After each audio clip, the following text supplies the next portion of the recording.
Hey everybody, this is Roberto Blake helping you create something awesome today. Welcome back to the channel. Today we have another YouTube live stream for you, coming at you live. We're going to be talking about being a full-time content creator, and I've linked to some resources in the description down below for those of you who want to be full-time content creators, including a link to my book on the subject, Create Something Awesome, How Creators Are Profiting from Their Passion in the Creator Economy. I feel like this is a really good entry point for anyone who wants to be a career content creator and take this seriously.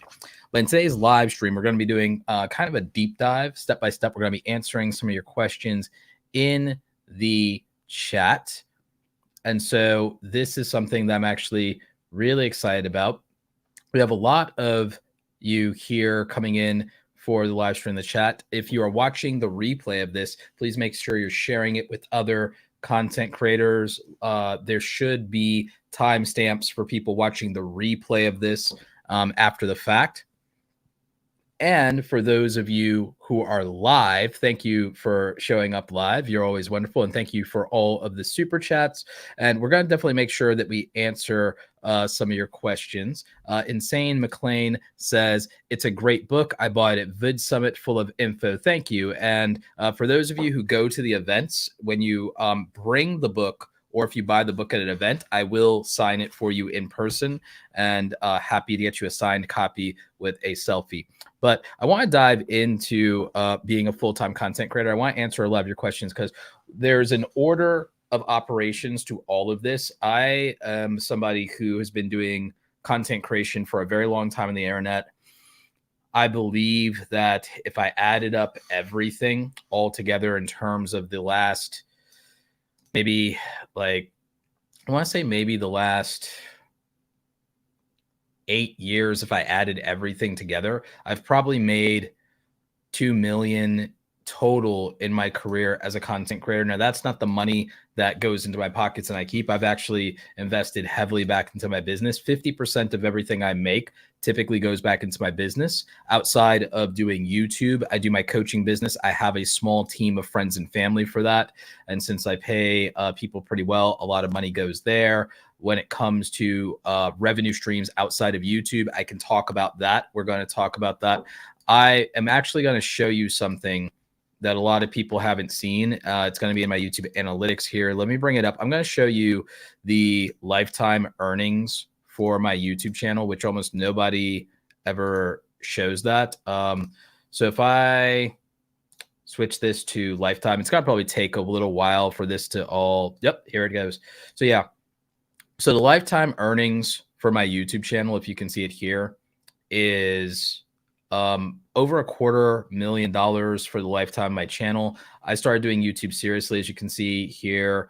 I wasn't really doing much of anything until 2013, and then that's when I started growing my channel. This is for almost 40 million views in the lifetime of my channel. I do not really do YouTube Shorts, so I've never gone viral.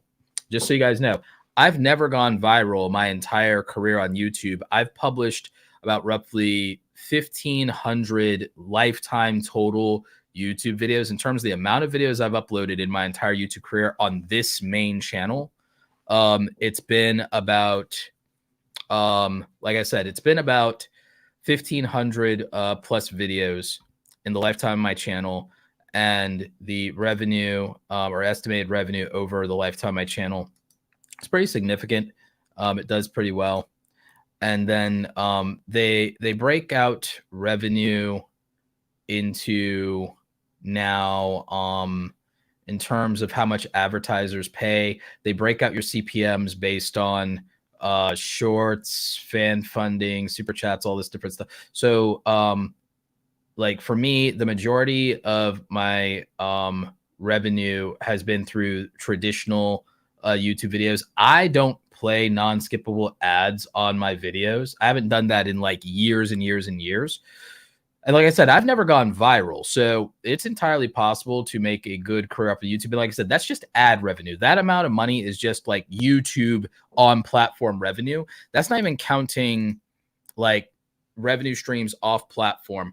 I do ad revenue. I do affiliate marketing with affiliate links. So not just the Amazon influencer program, other affiliate links as well.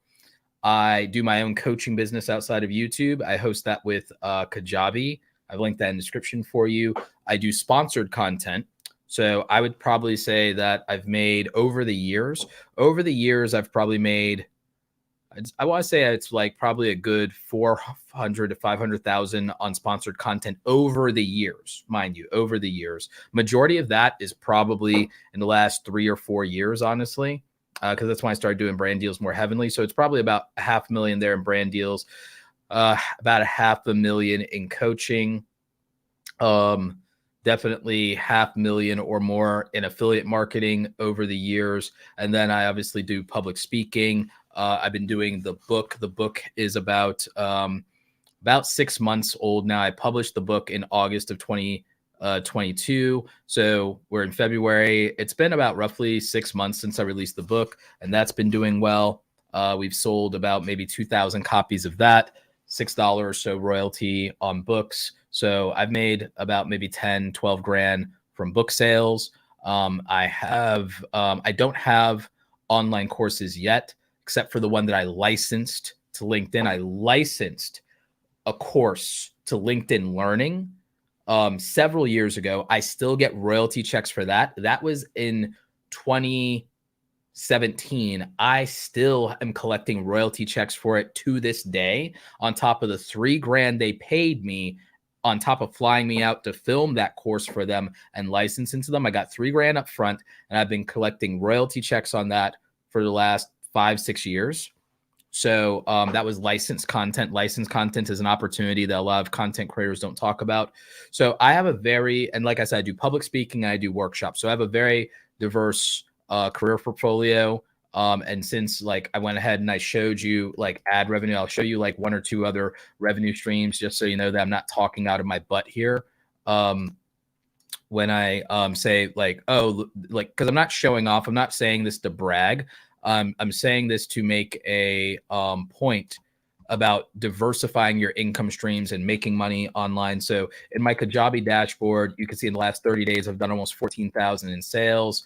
If we go to all-time revenue, you can see there that that's almost $500,000. And I've been doing that for about like, this is all time. This is over the last 5 years of doing my coaching business. So this is pretty good. And the last, I want to say 28, 30 days, we've done about 14,000 in revenue there. So again, that's my Kajabi dashboard. So that's just showing you, hey, there's more than one way to make money as a content creator in the creator economy. You can do YouTube, you can do live streaming, you can do podcasts, you get ad revenue, you can get donations through things like super chats. You can do memberships. You have your own membership website, awesomecreatoracademy.com. I have my own membership website. I decided to do that instead of like, let's say Patreon or something, because I pay up front, but I keep the entire revenue. So for me, if I make like 10 grand a month, I pay like 150 for self-hosting for my courses membership. When the courses come out, digital products, my all-in-one business, I pay like $150 for self-hosting, right? But if I make like 10,000 a month, I keep like 99% of it plus processing fees, instead of splitting it 30% with YouTube or another platform, or 8 to 12% with Patreon. You can do Patreon. I'm just a big fan of, you build your own website, you general terms of service, you can do what you want. It's just one less thing where you might have to worry about being kicked off or about algorithms. I think it's important to build your email list as a content creator because of the algorithms. So I want to get into those things. I want to talk about it. I want to talk about niche versus no niche, how to niche down to a goal. We're going to talk about different monetization opportunities. We're going to talk about what it takes to go full time. We're going to talk about hardware and equipment, and we're going to try to answer just as many of your questions as possible. So definitely keep those questions coming. I do want to answer them, but I think one of the most important things that I could tell you when it comes to being a full-time content creator, one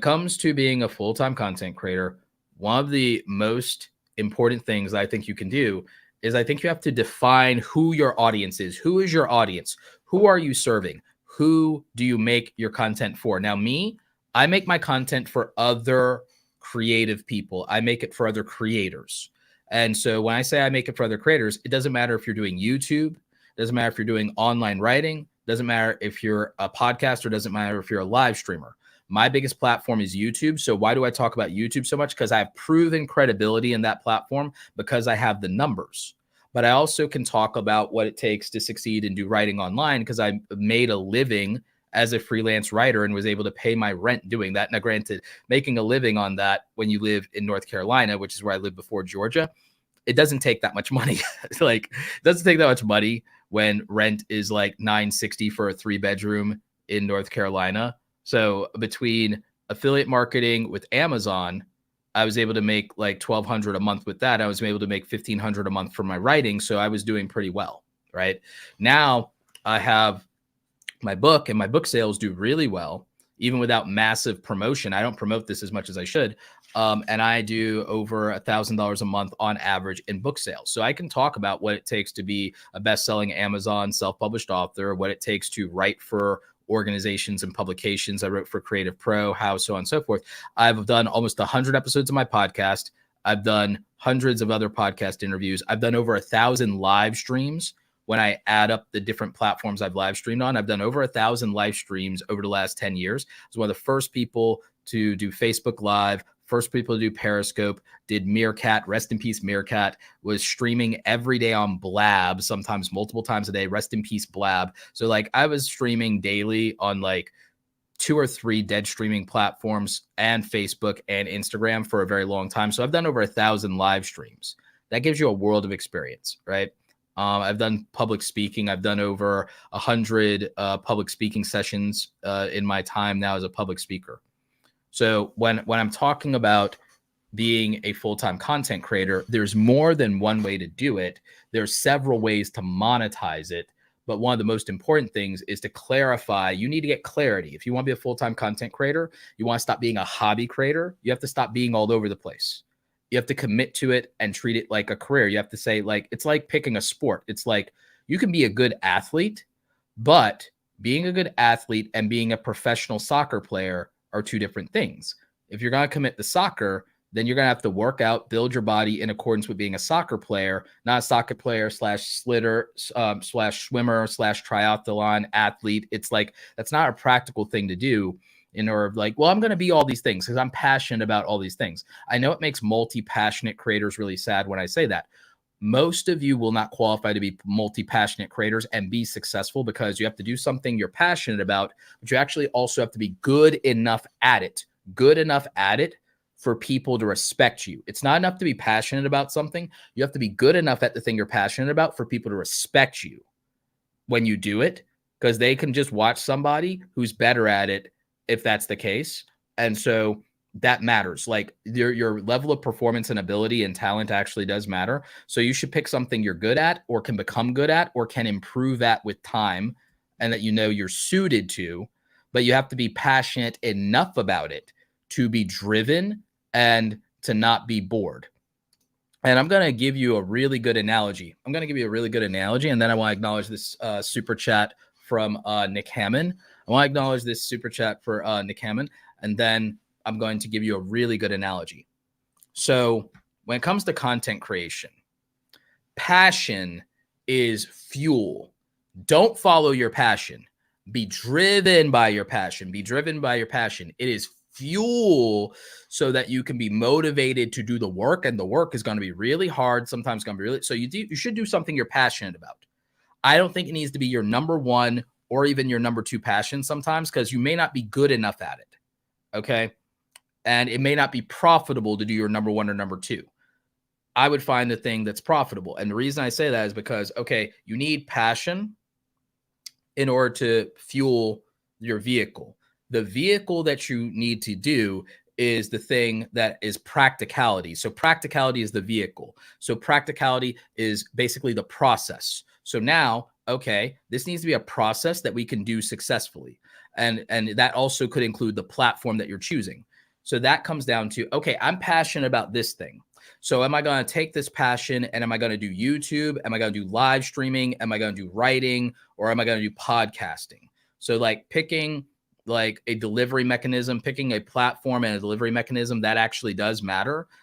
On top of choosing, okay, here's what I'm passionate about. Here's the niche for that. Here's the audience for that. Here's the group of people. Now, how am I going to deliver? What's my delivery mechanism? What's my vehicle for that passion? What's my vehicle for that passion? So your vehicle for that passion is, maybe it's your YouTube channel. Maybe the vehicle is your podcast. Maybe the vehicle is your writing. Maybe the vehicle is live streaming. Okay. So you pick that practicality in the form of a platform and a process for delivering value to people. And then the thing is, with regard to profit, if passion is fuel and then the process is the vehicle, practicality is the vehicle, then after that, we need profits to be the engine. Profits are the engine. Okay. And that engine is going to be able to accelerate us in that vehicle. Because the thing is, if you make money, you can be a better podcaster. You make money, you can be a better live streamer. You make money, you can be a better YouTuber. You make money, you can be a better writer. You can do it full time, which is what we're talking about. You can do it full time. You can hire help. You can build out systems. You can invest into better equipment. You can go to events. You can network. You can do all kinds of things. You can advertise if you need to. You can build merchandise and products, and you can build a brand and do all these things if you're profitable. If you have passion and drive and you've got a really good platform and process, and you got the practicality there, but it's not profitable, at some point the engine breaks down and you can't sustain doing it. No matter how passionate you are, no matter how good the vehicle is, if you're not making money, it's not sustainable, because your energy is going to be pulled into survival mode. So you do need to be profitable. You can't go, oh, I'm just like, that's the difference between a hobby creator and a full-time creator, in my opinion. Right. And then finally, you need a purpose. You need a direction, because a lot of people, being a big podcaster, being a big YouTuber, being famous for their writing, or being a big time streamer on some platform, they make that the end game when it's supposed to be the vehicle. Like I said, that's the vehicle. You need a purpose for doing all of this, so that you have a direction. And that purpose will give you your values, that will give you your boundaries, that will give you your standards, that will give you your requirements. So that purpose will guide you so that you're not aimlessly just driving around, burning fuel, running down your engine, wrecking your vehicle. If you're just aimlessly driving and you got rocket fuel, you got nitro in there, and you've got like this horsepower engine, but you're going to be doing all these things. You're going to be putting miles on the road, but you're not going to be getting anywhere. You're not going to be getting anywhere worth being. Sorry, dog barking there and everything like that. But yeah, so you need a direction. That's what purpose is. So just remember, passion, practicality, profit, and purpose. That's like my mental framework for being a full-time content creator, because that's going to help you with really getting clarity about everything. So Nick Hammond says, almost ready to pull the trigger on creating consistent YouTube videos, looking at the Sony ZV-E10 after your wreck of the ZV-1F. Appreciate you. Thank you. I appreciate you, Nick Hammond, and thank you for the super chat there. So for those of you in the chat, does kind of my outline of the 4 Ps of passion to drive you, motivate you, practicality so that you can deliver value, profit to make it sustainable, and purpose to give you direction. Does that make sense in terms of your approach to being a full-time content creator? Does that make sense for a lot of you? Let me know in the chat. We have a question from Dio here. This is a really good question. Roberto, typically what percentage of people on YouTube do you think go full-time and make a living? Probably a very, very small percentage. But here's the thing. You shouldn't worry about that number, because that number is skewed by how accessible YouTube is, and that a lot of people start YouTube as teenagers. You also have to look at the fact that the majority of traffic out for YouTube, like more than half of the traffic for YouTube as a platform, exists outside English-speaking countries and outside the Western world in terms of the United States, Canada, UK. Like 60% of all YouTube traffic consumption is outside of the United States, UK, and Canada, the non-English speaking world. And the largest number of YouTube play buttons and trophies actually exist in India, not the US. So you're thinking, when you take all of these numbers and this percentage, you're including every 13, 14-year-old on YouTube who's like not really good at making content yet, is just being goofy, silly, or just wants to do it because their favorite YouTuber does it and they're not getting any views. So like that's not realistic to like look at that percentage. You're counting everybody who's a hobby creator with 4 kids and a full-time job. You're counting like, so realistically, I don't think that number is actually the reasonable number. There is a number that I can show you in a graph. Now, the thing is, I don't think I can talk over this, but it's a 12-second thing, so I'll show you. So like this, I don't know if you guys can hear me, but like, so that was like a quick glance at like a case study I did with TubeBuddy a couple of years ago. And it looks at the number of uploads to typically get to a certain level of subscribers on YouTube. Now, just because you have 100,000 subscribers, that may not make you a full-time YouTuber. And some people at 10,000, 50,000, 80,000 are full-time YouTubers. So it's like a not great metric for determining or guessing that. The income requirement for everybody to be full-time is also different based on single versus married, single versus kids, what country you live in. If you're an expat, it's easier because you have U.S. income, but not U.S. cost of living and standards and things like that. If you live in a country with like free healthcare, it's dramatically different. So like with free healthcare makes it much more practical for some people because then they're not tied to their 9-to-5 job for their health insurance. And so that changes things. And so I would definitely say that what I look at is this, and what I'll tell you is this. If you wanted to look at what the, hang on one second, I have to deal with a barking dog.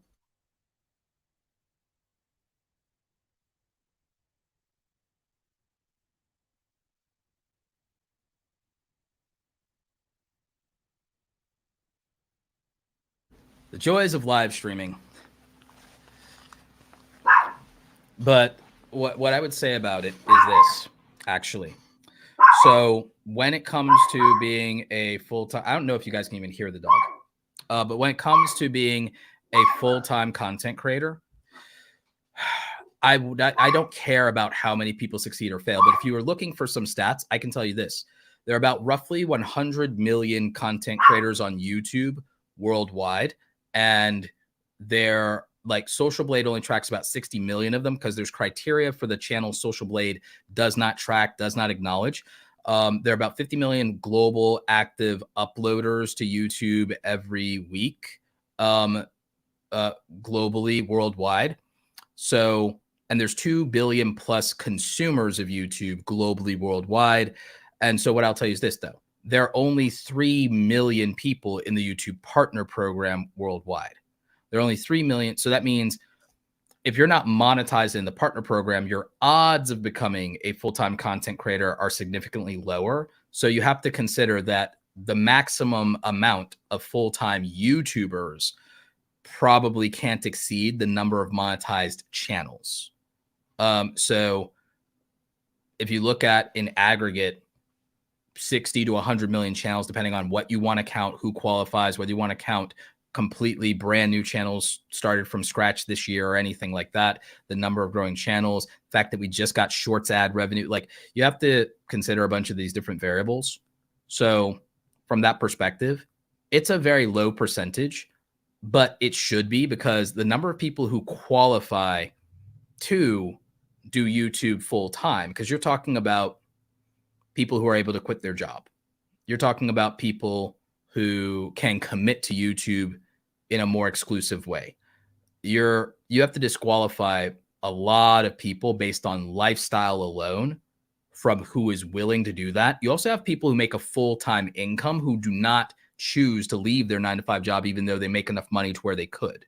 So I know it's not the answer you're happy with, but it's the actual more complete answer of understanding this, that I don't think it makes sense to worry about the percentage because you're literally having to say, well, yeah, duh, almost everyone under 18 that's on YouTube, which is like millions of kids. They're like millions of kids who make YouTube channels. So they're in that number. they can't really realistically, most of them become full-time content creators. A lot of people don't want to be full-time content creators. They do it for a hobby. They do it to blow off steam.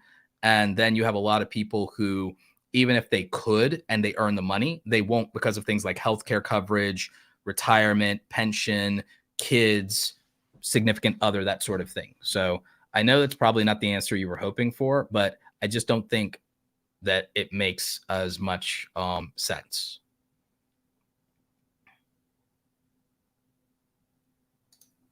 We have a question. Is the lifestyle vlogging space dead?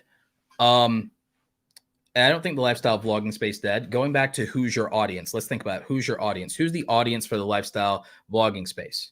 Someone who succeeds there. It's not that it's dead because there's people who are succeeding, right? But is it harder to do today and from scratch as a nobody? Well, it depends. It depends. Because if you were going to do lifestyle vlogging, and you're already rich and have access to luxury brands and experiences and travel, the lifestyle vlogging space is great for you. If you're a 23-year-old single, female that's at a very nice school and you're in your junior or senior year of a very nice school like Columbia or something, you're like 20, 22, 23, and you're at Columbia, you can make great lifestyle vlogs because you can vlog the life of being a single female living in the city, going to one of the most prestigious universities in America. And that's interesting to a large group of people. The lifestyle vlogging space is dead to or inaccessible to people who don't have a enviable, aspiring, or interesting lifestyle that someone wants to have a peek in the life in. If you are a lifestyle vlogger and your life looks like an episode of Gossip Girl, you're probably going to be successful.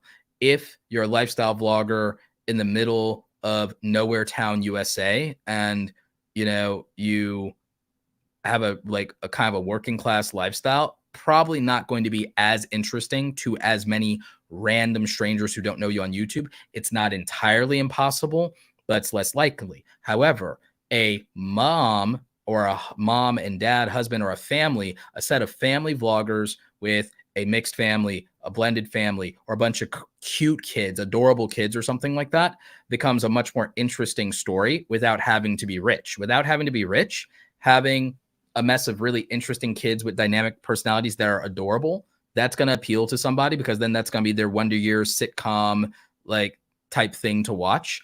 Masley is a great example. The Masley family, that's a great example.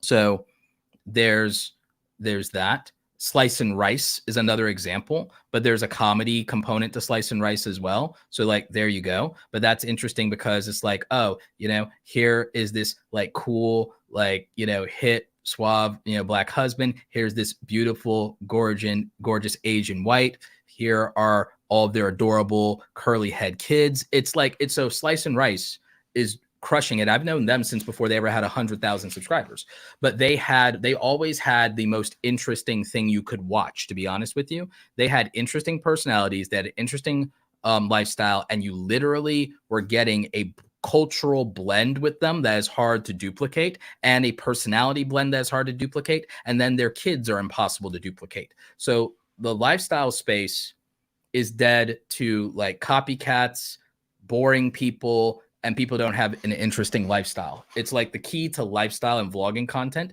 is, are you the most interesting person that a random person can spend the day with today? Yes or no?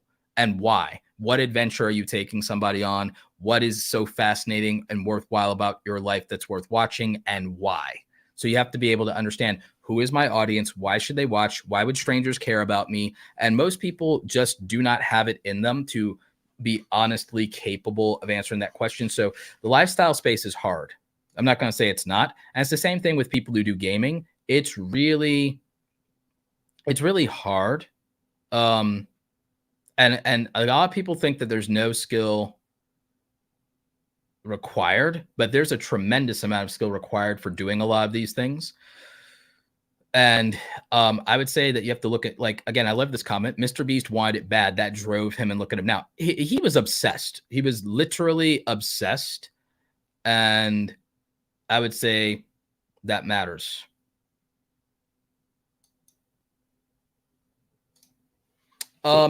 Jeff, I'm not going to try to dunk on you too hard, but if you don't think any skill is required, then why aren't you successful at it? If you don't think that there's any talent or skill required to do reaction videos, why don't you have a 100,000 subscriber reaction channel and a silver play button? And if you do, let me know and I'll stand corrected. I'll apologize. But if you don't think that making reaction video content requires any skill, because here's the thing, you make reaction if you make reaction content, you still have to know how to film. You still have to know how to edit. You still have to know how to screen record. You still have to be able to sync audio. You still have to be able to do all those things. You still have to be able to do audio editing. Those are skills that someone gets paid a full-time salary and a wage for working for somebody. So you can't sit there and dunk on people and say that. In terms of playing hide and seek and pranking people, there still has to be video editing, recording, gimbal operating work, understanding of lighting, understanding of video editing, understanding of storytelling, crafting a thumbnail. That's graphic design in Photoshop. People get paid a living for that. You still have to do some scripted version and variant of these things. You still have to do logistics. You still have to do planning. If you think it's easy, why are you not making $100,000 a year doing it? If it requires no skill, think about it like this. And this is my message to anybody who thinks YouTube content creation and social media is easy. If you are not making $100,000 a year doing what you're doing, and you think content creation, live streaming, pranks, video games, reaction, talking head, if you think it's so easy and you're not making $100,000 a year, you are a jackass for not quitting your job tomorrow, going all in content creation and making $100,000 a year if it's so damn easy and requires no skill, no talent. Think about it. All right, so if people can make $100,000 a year, and you saw my numbers, so you know I'm making over $100,000 a year. If it's so easy to do content creation and you don't have to be talented, and these people are so talented and so famous for no reason, then anybody who believes that in their heart of hearts for real, and is not trolling and doesn't literally put in their 2 weeks notice, quit their job tomorrow, buy a camera and start pumping out those videos and doesn't get to that income level, then they're just full of crap. They're a jackass for saying that, because if it's so easy, why are you doing the job you're doing instead of doing that? If it's so easy and requires no talent, no ability, no skill, then okay, cool. Quit your job and make $100,000 a year on easy street, then on easy mode if it's playing the game on easy mode and requires no skill, no talent, no ability. You have to learn 4 or 5 different softwares that are worth someone earning $50,000 to $80,000 a year to learn the software. If you master Photoshop to the degree that the biggest YouTubers have mastered Photoshop, you could be working as a graphic designer and making $50,000 a year somewhere for somebody, for some corporation. You could be doing billboards for a living like I did. So you could be doing that. If you're such a good social media marketer, you could go work for a company and you could be making $75,000, $80,000 a year as a social media marketer if you're so good at it. You could be the head of internal content creation and influencer marketing in a company if social media marketing is so easy and requires no talent. If reaction videos and doing these things are so easy and everything like that, then why aren't you at a company doing that? Why aren't you working for one of the biggest YouTubers and just on payroll for them, making 80 grand a year, planning and logistics and doing craft services or being a personal assistant? Why not just go ahead, quit your job, go work for one of these people, make $60,000 a year doing nothing then? So again, I'm not trying to call you out specifically or bust your chops, but this is one of those comments that I think is just kind of an ignorant comment and a bad take, because I think that it ignores the reality. And the thing is, you really think brands are stupid paying all this money for it if it was so, if it wasn't valuable? So I think you have to really take a hard look, because all right, being a full-time content creator, let's review the 8 arms of the octopus, as Marquez Brownlee would like to say. Let's review the skills it takes to be a content creator. So you have to have the ability as a content creator to be an on-camera performer and talent. So you have to have the ability of a performer or public speaker. So performance is one thing. So that's one. Number 2, you have to be a video producer. You have to actually understand cameras, lighting, microphones, and audio, and you have to have the ability to understand that, make good investments in it. This is not the easiest thing in the world to learn. It's not the hardest thing in the world to learn, but it's pretty up there in some cases. So it is a technical skill to understand video production, camera work, hardware, camera settings, gimbal operation, all those things. It's not as easy as it seems, or everybody would want it. Everyone would do it if it was that easy. And it's like, oh, well, what about just filming with your smartphone? That can work, but competitively, competitively, it's much like to be one of the most competitive people in content creation. This versus this, oh, you can get by, but it's like it's not the same thing. It's not even close in terms of the viewer experience and quality. So you have to have video production. Same thing with video editing. Oh, I'll just open up iMovie. That's not going to be as effective as learning video editing and streaming software, whether it's StreamYard. Thank you to our friends at StreamYard for being my sponsors for the channel. And you have to learn things like either Final Cut Pro, Premiere Pro. So you have to learn, you have to be a performer, you have to be a producer, and you have to be a video and audio editor. Okay. Beyond that, you have to be a graphic designer and or photographer because you have to make the thumbnails or nobody will watch your content. You have to make effective thumbnails and you have to do branding and you have to design merch. You have to do all those things. So you have to do that. You have to be able also to do the social media marketing and promotion. You have to be a marketer. You have to be able to brand yourself. You have to be a brand builder. So that's 5 skills so far. So what else do you need to be able to do? You also need to be able to do business development. You need to be able to do business development because you have to do sponsorship. You have to do brand deals. You have to negotiate. You have to do all of those things. Then you have to be someone who can write headlines for titles and write scripts for videos or write outlines for videos. So you have to be a writer on top of that. And then finally, you have to be a researcher.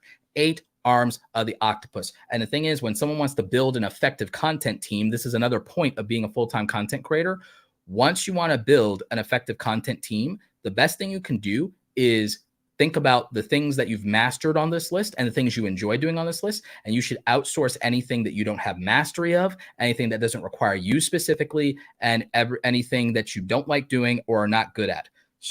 So for what that looks like is most people, they can't outsource being the performer on camera, but they can add team members in rotation to help make something more interesting or to be able to grow the team, expand the personalities. My friend Sean from Think Media, he did this effectively with adding to the team because the channel is Think Media instead of Sean Cannell. So, you probably hold on to being the performer on talent. You probably, as a content creator, hold on to the business development and negotiating your own brand deals, but you might get a talent manager for that. So you probably at least hold on to that. As a YouTube content creator, you probably are going to hold on to the social media marketing and management piece and that, brand development piece yourself. What's normal for most people to outsource is they'll outsource and you probably might be a production snob, so you probably still set up the lights and camera because you know that better than anyone. Well, a lot of people do outsource those. They do get a cameraman or a crew. They do get video editors to help them. They do get people as talent managers and agencies to negotiate their brand deals. They do get researchers to help, or they still do all their research, or they get help doing it, or they get writers. So that's typically what a YouTube team ends up looking like. A YouTube team, and they probably get a graphic designer. So a YouTube team is typically a graphic designer, a writer researcher, a video producer, a video editor, and then usually an agency or manager to handle brand deals and business development. So that's typically what a team looks like if you hire a team. Now with me, guess what? Your boy still does all of the YouTube stuff himself and does the live stream production himself. I have a team on the business side for my coaching business. I have a personal assistant and I have an operations manager. And other than that, I hire freelancers. Other than that, I hire freelancers for little odds and ends projects here and there. So with me, that's what it looks like. Your boy is at like almost 600,000 subscribers and is still a solo content creator doing it all on his lonesome. And I don't recommend that without a doctor's note.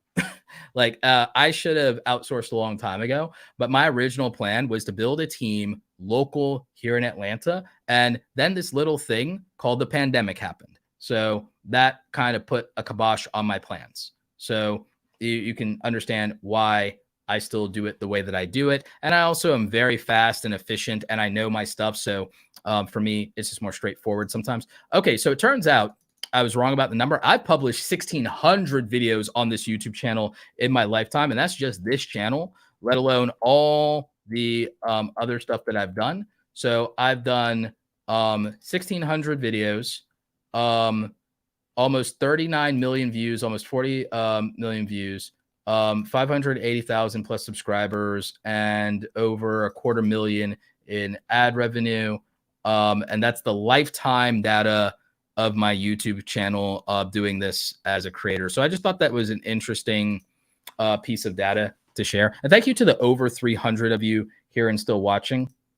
So again, we talked about why you need to choose an audience. We talked about the skills that you need to be a content creator, you know. And so I would say that the skill level and talent you need to be effective at any of these things.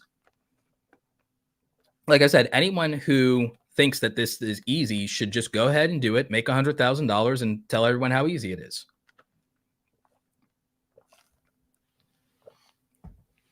But again, I don't think it's that easy. I think that it's actually the reason that so many people don't succeed on YouTube. Let's address this. Okay, so why do so many people fail at YouTube? Largely, it's patience and profitability deficits. It's patience and profitability deficits. So what do I mean by that? I'll show you some of these lifetime stats on my YouTube channel because I think it'll put it into perspective. In fact, actually what I'll do is, do we have subscriber? Because I can show you with this chart, maybe this chart will put it into perspective. Let's see. And then I need a second metric of maybe videos published, maybe the side-by-side on that. Okay. So not subscribers by content. Can I get more metrics? Maybe it's subscriber growth. Okay. Well, I'll put it to you like this. If we look at my YouTube channel and I do a custom thing here where I go to like, if I go to like the first 3 years of me taking YouTube seriously, I go to like the first 3 years of me taking YouTube seriously, and I go 2016. All right. So if I apply this data, I want to show you something. So it took me about 800 videos to get to 100,000 subscribers. It took me publishing 800 videos and getting 8 million views to get to 100,000 subscribers. Now, do you think most people on YouTube have the patience to publish 800 videos to even get to 100,000 subscribers? The answer to that's probably hell no. And I made almost no money in Adsense, specifically the entire time, by the way. Most of my money on that score came from affiliate links in Amazon and from freelancing, writing for clients, public speaking. I hadn't even started my coaching business yet. So like I made nothing. So think about it. Would you post 800 YouTube videos, make almost no ad revenue the entire time? And would you do 800 YouTube videos in 3 years, by the way? In 3 years? Do you have the stomach for that? Do you have the stomach for doing nearly daily content creation, publishing 800 videos over in a 3-year period? Because I showed you, this is August 2013 through August 2016. This is my YouTube journey. This is how I grew my audience. This is like literally me here with like almost no subscribers. Look at this. This is why I have like no subscribers.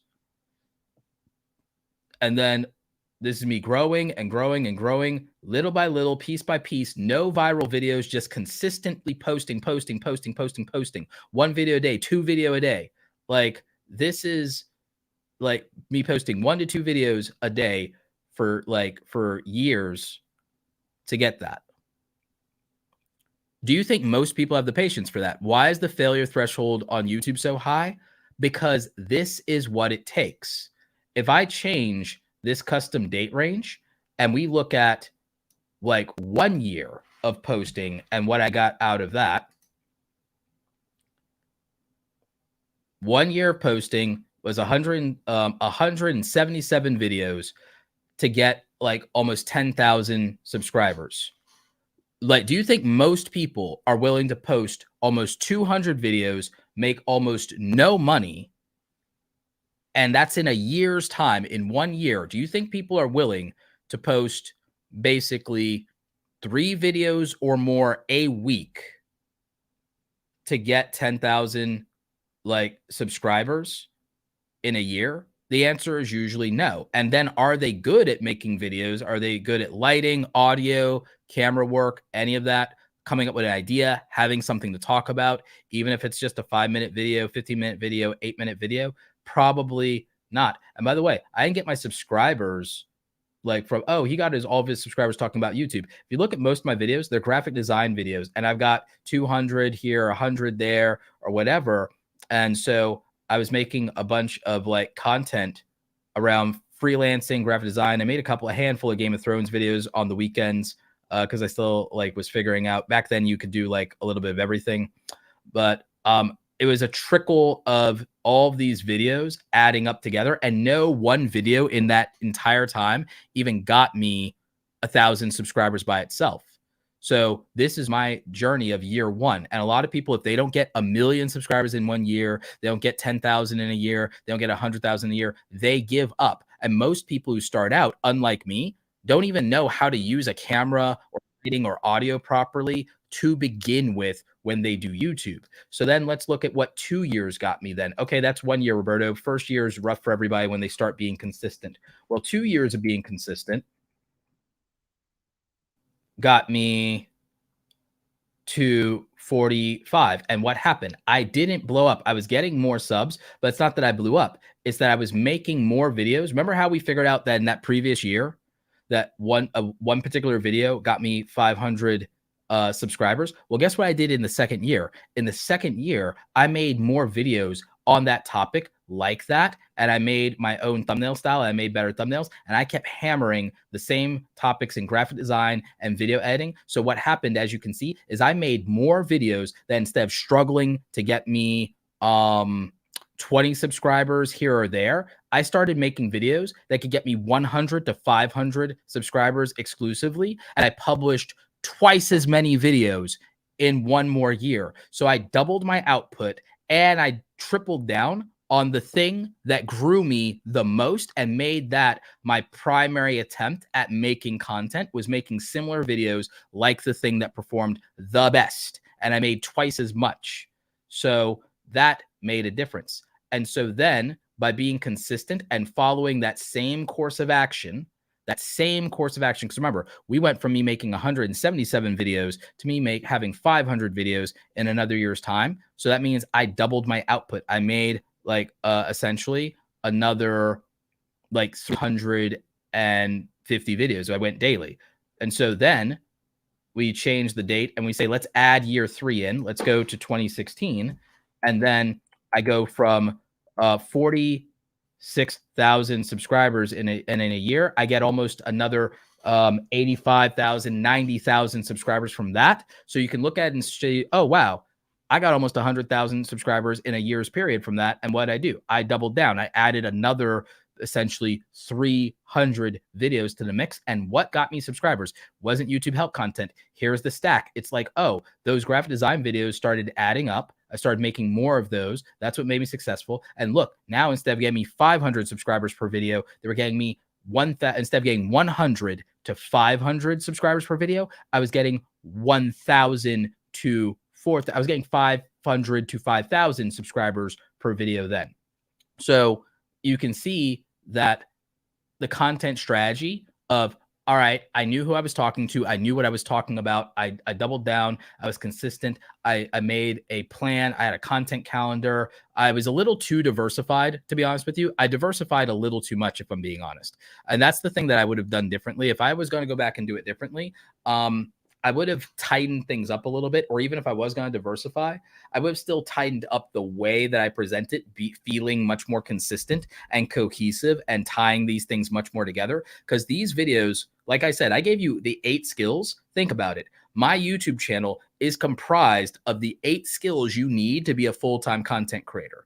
I'm just not deep enough on some of my videos on those skills. I have like maybe 100, 200 videos on graphic design. So the thing is, you could watch those videos, be a good graphic designer, be good at developing your visual brand. I have 100, 200 videos on camera stuff in terms of video production and photography. So that could help you. I don't have 100 videos on video editing. I wish I did. The channel would be at 1 million subscribers if I had 100 videos on video editing. I have maybe 50 videos on video editing at best, I think. I think I have 50 videos on video editing. It should be 100. The channel would be bigger, right? Because another 50, that's probably another 100,000 subscribers that I could have if I had 50 videos on video editing specifically, right? So we got video editing covered. I do have videos on camera performance and public speaking, but it's honestly probably less than 25 videos. There should be more videos on storytelling because that's a big topic now. So I should have more videos on storytelling, and I should probably break down the best storytellers on YouTube and use that to get views and subs for that category. So I should have more videos on storytelling, on camera performance, on camera charisma, that sort of thing. So I don't have enough of that. I do have over 100 videos on social media marketing, not even including YouTube growth specifically, but I need more on, say, content strategy. So I should probably have 50 to 100 videos on content strategy, regardless of what it is, cover more stuff like podcasting, live streaming strategy, that sort of thing, right? I have almost 100,000. I have like 78,000 followers on Twitter. I could probably do a handful of videos on growing on Twitter, right? I'm verified in Instagram. I should drop my video about how I got verified on Instagram without paying for it. $0 there, right? So there's more social media hack stuff I could do. Okay. Research. I could do more videos on researching topics, script writing, and keyword and SEO research. I don't have 100 videos filling out that bucket. I probably should. I do have 200 plus videos on monetizing, make money online, and the business development side of content creation. So at least that bucket is really full up out of my 1,600 videos, right? I don't have as much on brand deals. I have maybe around 18 videos on brand deals. I probably can get another 30 out of that and get that up to 50 videos on brand deals and sponsored content, probably.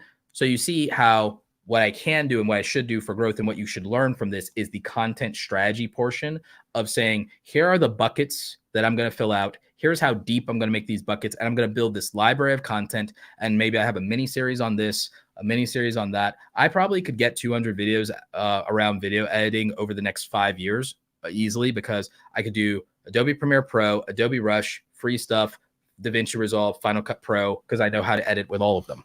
So that's best video editing for mobile. I could probably do that. CapCut's popular. I could probably do some CapCut tutorials, probably do like a mini series of 5 CapCut tutorials, right?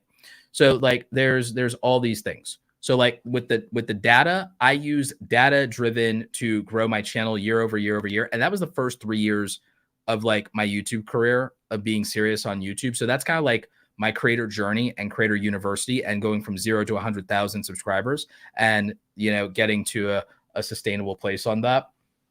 So I would say that from a YouTube standpoint, like you can kind of see how the incrementalism, making the content stack, going in on the analytics, seeing what works and doubling down, having a voice, finding an audience, knowing who I want to help. So who I wanted to help was creative people like me. And I felt like the foundation of that, software and skills. These are the software and skills that let me have a job, make a living, be a freelancer. So I taught the software and skills. Then I realized, well, the marketing and branding aspects of things are things I should teach you, because social media was like popping and stuff like that pre-2016. So I went in on that, and that also helped me grow my business. And so then I had 100,000 subscribers plus on YouTube. Then by 2017, I had 200,000. It wasn't a fluke. It was a proven not fluke. So I'm like, I qualify as someone who can teach you about YouTube specifically when it comes to making money online, growing a brand, building a business, driving traffic, all of these things. And I have the skills, and my video production and editing was looking good. So I felt like, okay, this is a consolidation of the skills that I've already talked about. I can pivot to showing this is an expression of those skills, and this is something that people will care about. And it still means talk about cameras and talk about video editing. So I still have the tech side of it. I still have the money making, monetization, online business side of it. So I kind of started to narrow in on that. And when it came to design stuff, aside from Photoshop tutorials, I felt like I said most of what I wanted to say there. So I was able to just say, okay, I don't really need to add much to this conversation or content pillar anymore, and I can replace this content pillar with something else. And so that I hope that helps you understand content strategy better by the numbers. And like, I hope that seeing this data and seeing my 3-year journey, like that it makes more sense to you. And you can kind of see, oh, this is how it works. This is how he got there. This is why a content strategy does matter. This is why the intersectionality of your skills matter. And I also think showing you guys how little I made in AdSense can kind of be a little sobering and realistic in terms of saying, here's why you don't rely on ad revenue. So Monkey D. Wade asked, I built majority of the first 1K subs through shorts, but now I want to start focusing on long form videos. Is this a bad idea? I don't think it's a bad idea, but I think if you're expecting your shorts audience to watch the long form videos, that it's probably going to hurt your feelings at first that they don't perform as well. And that could be discouraging. I would consider to continue. I would say this, keep building subscribers through YouTube shorts. But I would say, because those people, if they do like you, maybe they'll watch live streams, because I've found that shorts people, it's hard to get them to watch regular uploads, but it's actually not hard to get them to watch live streams, because live streams are an experience, they're an event, and it feels a little exclusive. So consider live streaming to your YouTube shorts audience. And I think from there, because you live stream, then the people who watch the live streams might watch the longer form videos. I also think that that'll help you with getting the 4,000 hours of watch time monetization, because even if 100 people watch an hour-long live stream to completion, if you have 1,000 subscribers, let's say 100 people watch a live stream to completion, they watch live with you or they watch the replays to completion, then what happens in that scenario is that now you get 100 watch hours out of your 4,000 watch hours. And let's say you were doing that, let's say twice a week or something like that, then you know that you're going to get monetization and the 4,000 hours off of that in the 12-month period. And so then you know you're going to get monetized in a year that way. So I would consider doing the two extremes of still growing your subscribers with YouTube Shorts and growing your watch time with YouTube live streams. And then just design your homepage in a way where you don't feel embarrassed about views or something like that and just don't care about it, and just kind of ignore that thing since they're in separate tabs. So that's what I would say. Spiritual Communication says, would it be a good idea to turn my current hobby creator channel into a full-time creator channel, or should I just close that one and open another one? It depends on what your hobby creator channel is, because your hobby creator channel is probably the thing you're most passionate about. You're probably asking me that because deep down, you know, it's really hard to make it profitable and to keep that engine running. You got the passion, you got the fuel, you got the vehicle. YouTube's the right vehicle, but you probably realize that you haven't clarified some purpose or direction that this is supposed to accomplish outside of satisfying your passion as a hobby and personal fulfillment. You probably realize that's not that profitable. So like, that's probably why you're asking me that. But since I don't really know much about what you're making, I can't tell you whether that's a good idea or not. What I can say is this: for most people, once you've got a handle on YouTube and maybe you've done a hobby channel, if you can live with saying, I want to make money and I want to make money with YouTube, pick a profitable niche. I've done several videos on profitable niches, but it has to be a profitable niche where you can deliver value. So you have to actually be good at the damn thing that you're doing. You have to actually be damn good at what you're doing, or it doesn't matter because you're not creating real value. Or you have to be very knowledgeable about what you're doing. You don't have to be an expert, but I'm saying you have to be competent and capable at what you're doing. You have to be able to speak at with confidence in a reasonable way that's not delusional. And you have to be able to perform it to some degree of excellence. So I would say that. Then I think you have to understand how to make money off of it and why it makes money and where it makes money, what mechanisms allow that. And then you have to have a larger purpose that the success of that channel fulfills and what the outcomes of that success are, what impact it makes. So I would say that if you don't feel you can make changes in your current channel that fulfill those 4 basic requirements of, you know, I'm passionate about this, I'm doing it in a practical way with a process that makes sense, It has clear ways to be profitable and sustain me and keep itself running and not conflict with my bills and my lifestyle and make me stressed out over money. And it serves some higher purpose. I think you have to understand whether your channel can do those things and if you can live with changing your channel to do those things, then you can go with the current channel and make it full time eventually. Though it may be harder, it might be easier to start a channel that meets these requirements in the first place and go all in on that. So that would be my answer.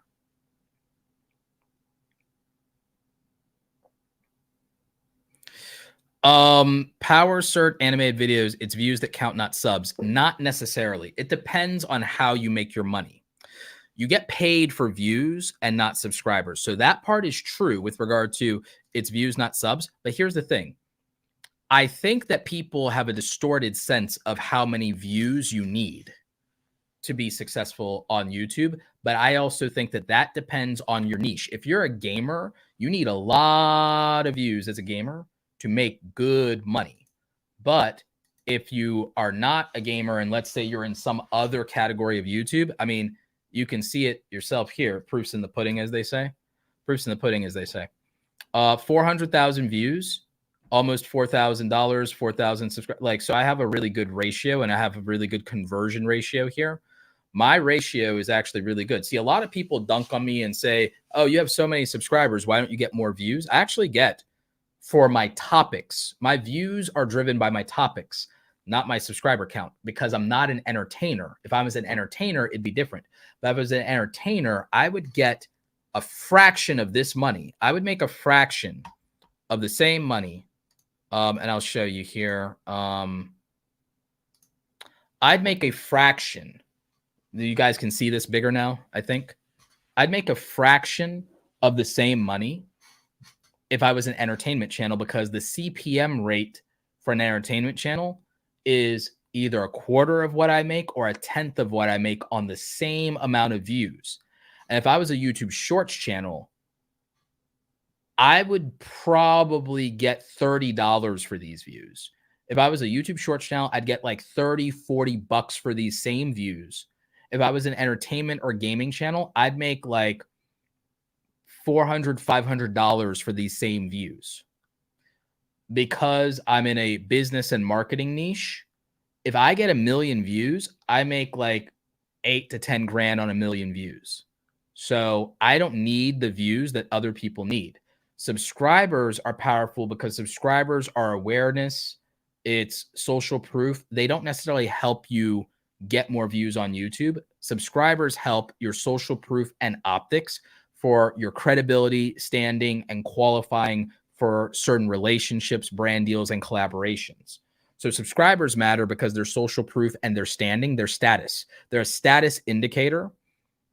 They're a status indicator. So subscribers matter from a status indicator, and status sounds superficial and it sucks, but realistically, status opens doors. So I would say that views matter if you're being paid for them. Views matter if you're being paid for them. However, you can't get subscribers without views. So my ratios are actually correct and they're good, because the view to subscriber ratio you guys are looking for is not, well, how many views I'm supposed to be getting because I have these subscribers. No, it's the opposite. How many subscribers can I get by getting this number of views? If I got twice as many views, but I still got the same number of subscribers, it's not better. It's not better to get 1 million views, but then get 4K subscribers off of 1 million views. It's better to get 500,000 views and get 4K subscribers, because that means you're converting at about 1% instead of 0.5%. So the thing is, get more with less is the actual success is actually predicated on, can I get more out of less? Can I make more money with less traffic? Can I get more subscribers, more status with less traffic? So the thing is, and then, so, okay, if I can get that ratio correct, now getting more traffic means that I will get more money in proportion to that. So the thing is, it's ratio, then proportionality for scale and growth. And this is kind of a business thing that people don't understand, of like, you are more successful if you get more from less than if you're just getting more, but then getting less out of the more. You see what I'm saying? Because like I said, if I got these same views, but I did a different type of content, I would make less money. If I got these same views, but by the way, I got these views and I have not uploaded a proper video in over a month. In 28 days, I haven't uploaded a proper video. And I've done one live stream, which means my YouTube revenue is truly passive income at this point, which means I am getting more doing less. So when I ramp up, by the way, when I ramp up and I do more, and when I upload every single week and I don't miss a week, and when I start live streaming every week and don't miss a week, and I start having therefore at least two published videos a week, like in the month of, let's say, March, and then if I go insane and I upload a video every day in April, my numbers will skyrocket because I have mastered getting more with less, which means more will exponentially increase me. So then I'm adding to the stack at that point. So it's about effectivity. I wouldn't say it's about views that count, not subs. Views pay you, not subscribers. But what you have to consider is that everything matters. That's the holistic part of business, is that views matter, watch time matters, subscribers matter, revenue matters, content strategy matters, audience analytics and understanding matters, revenue matters, and doing the appropriate research of understanding your audience all matter. All of this matters. That's why all of it is here. So holistically, all of it matters. You have to think about all of it. And that's also why I do these live streams, is because I can go more in depth and I can talk to you guys about what this process is. And so when it comes to content and making quality content, the problem is that people judge videos based on purely views, just like saying, oh, it's views that count, not subs. But subscribers are a commitment. Views are about interest, which means that views are the surface, superficial thing. And that could be for a lot of reasons. It could be topic.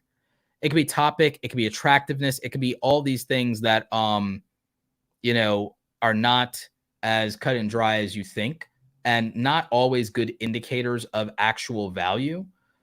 But this is video performance for the last 28 days. Now, these aren't the views, the total views for upload for that content. I can go to that later.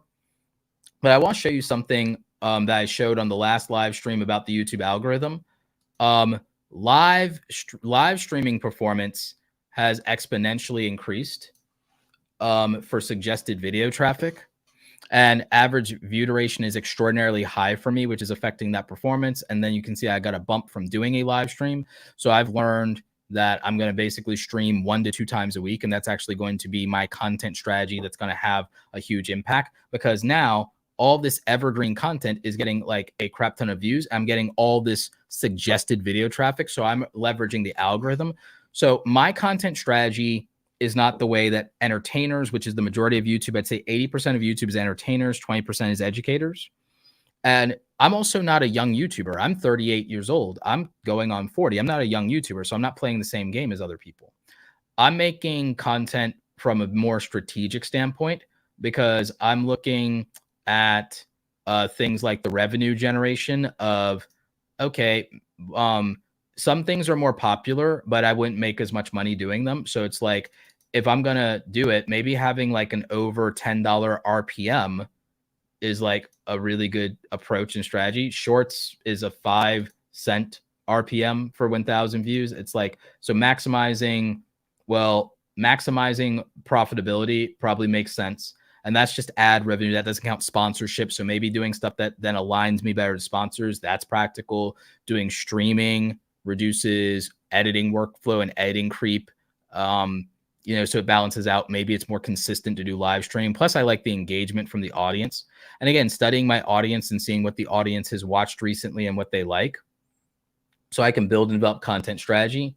So a primary example is experiments with YouTube Shorts is something that a lot of people will watch. So learning that, saying, oh, okay, I can do my own experiment.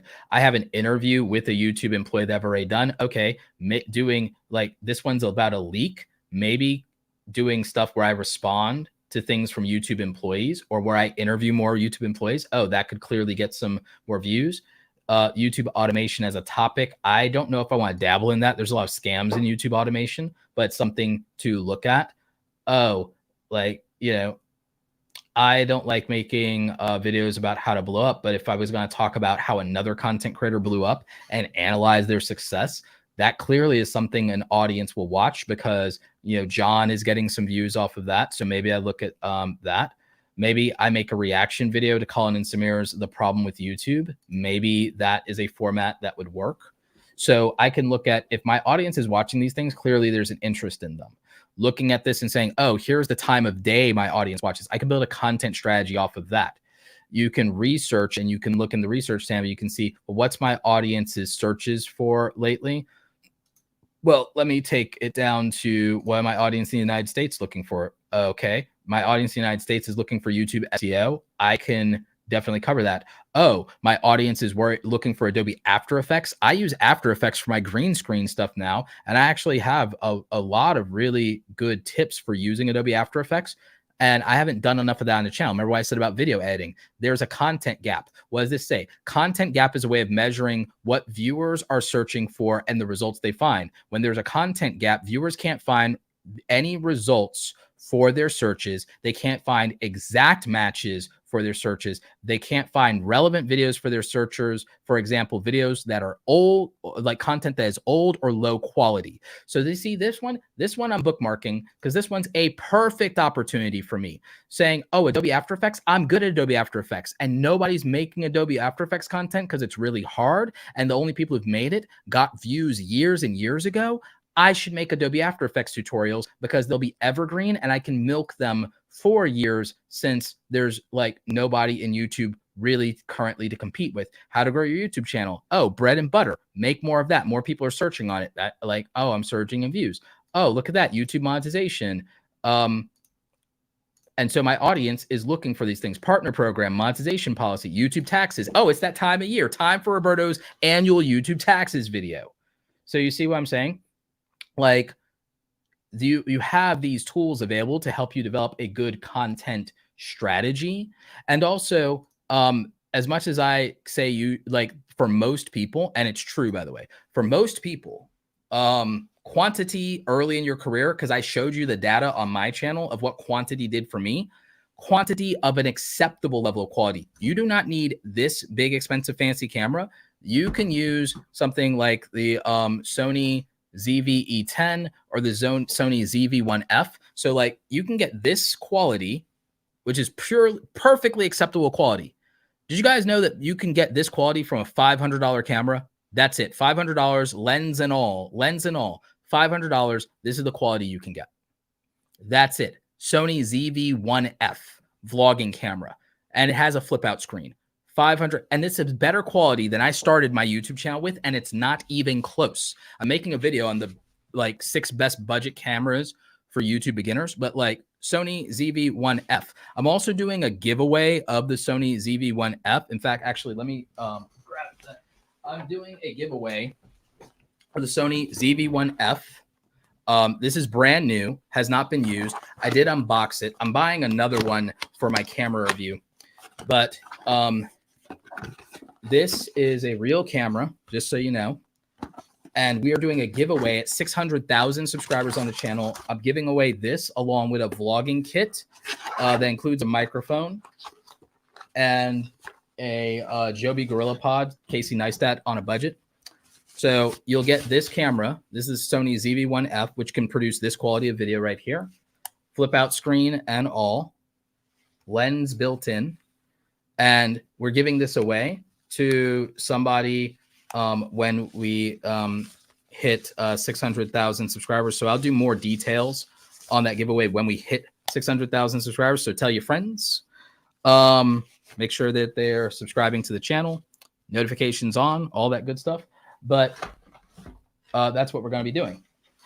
And what I'm planning to do is every 100,000 subscribers all the way to 1 million is do a giveaway of like one of these cameras and a vlogging kit every 100,000 subscribers until we get to 1 million. And I'll probably up the ante a little bit. And then at 1 million subscribers, we're probably going to give away, I think we're going to give away like 3 of these to different people when we hit 1 million subscribers. So primary example, you can get a good camera that's fully capable of doing quality YouTube for like $500, right? So quality matters. Microphones. I think I have some listed in the description of this video. Microphones, you can get good microphones. I have a podcast microphone. This one's expensive. This is like a $400 Shure SM7B microphone. This microphone on this camera is a 1300, I think, Sennheiser MKH416. This is the one that MKBHD uses. And then this one's a wireless as well on the second channel. Like, this is super expensive. You don't need this. So for microphones, you could go and you could get a Deity microphone, and Deity microphones work perfectly, and they're like under $100, and they're good quality, and they will be better than what you get out of camera. Plug and play, have at it. That's all you need. Wireless microphone, Deity wireless system, $160. Works with your phones too if you need to. So you could go to do that, and then boom, you've got perfect audio. You've got perfect audio, less than $200. Perfect camera, less than $500. Lighting.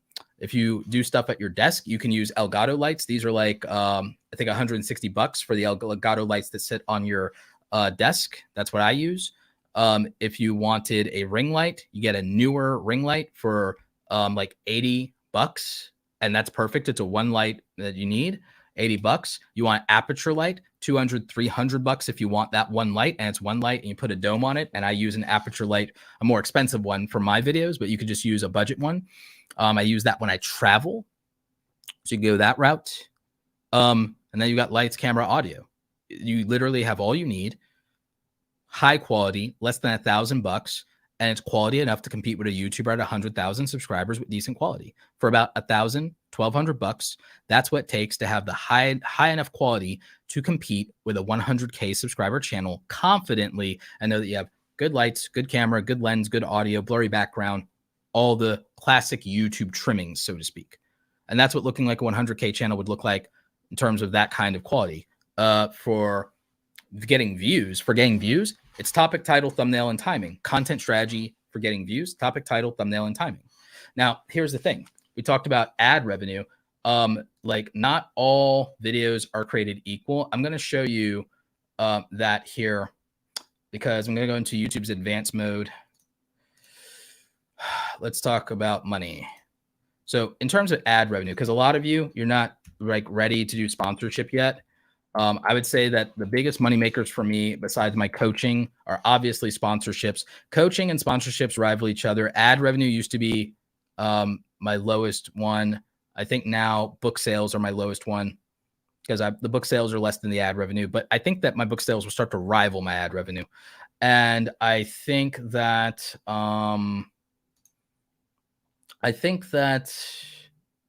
let's see, playback-based CPM. Yeah, there we go. Playback-based CPM. And then what is it? What's my thought process here?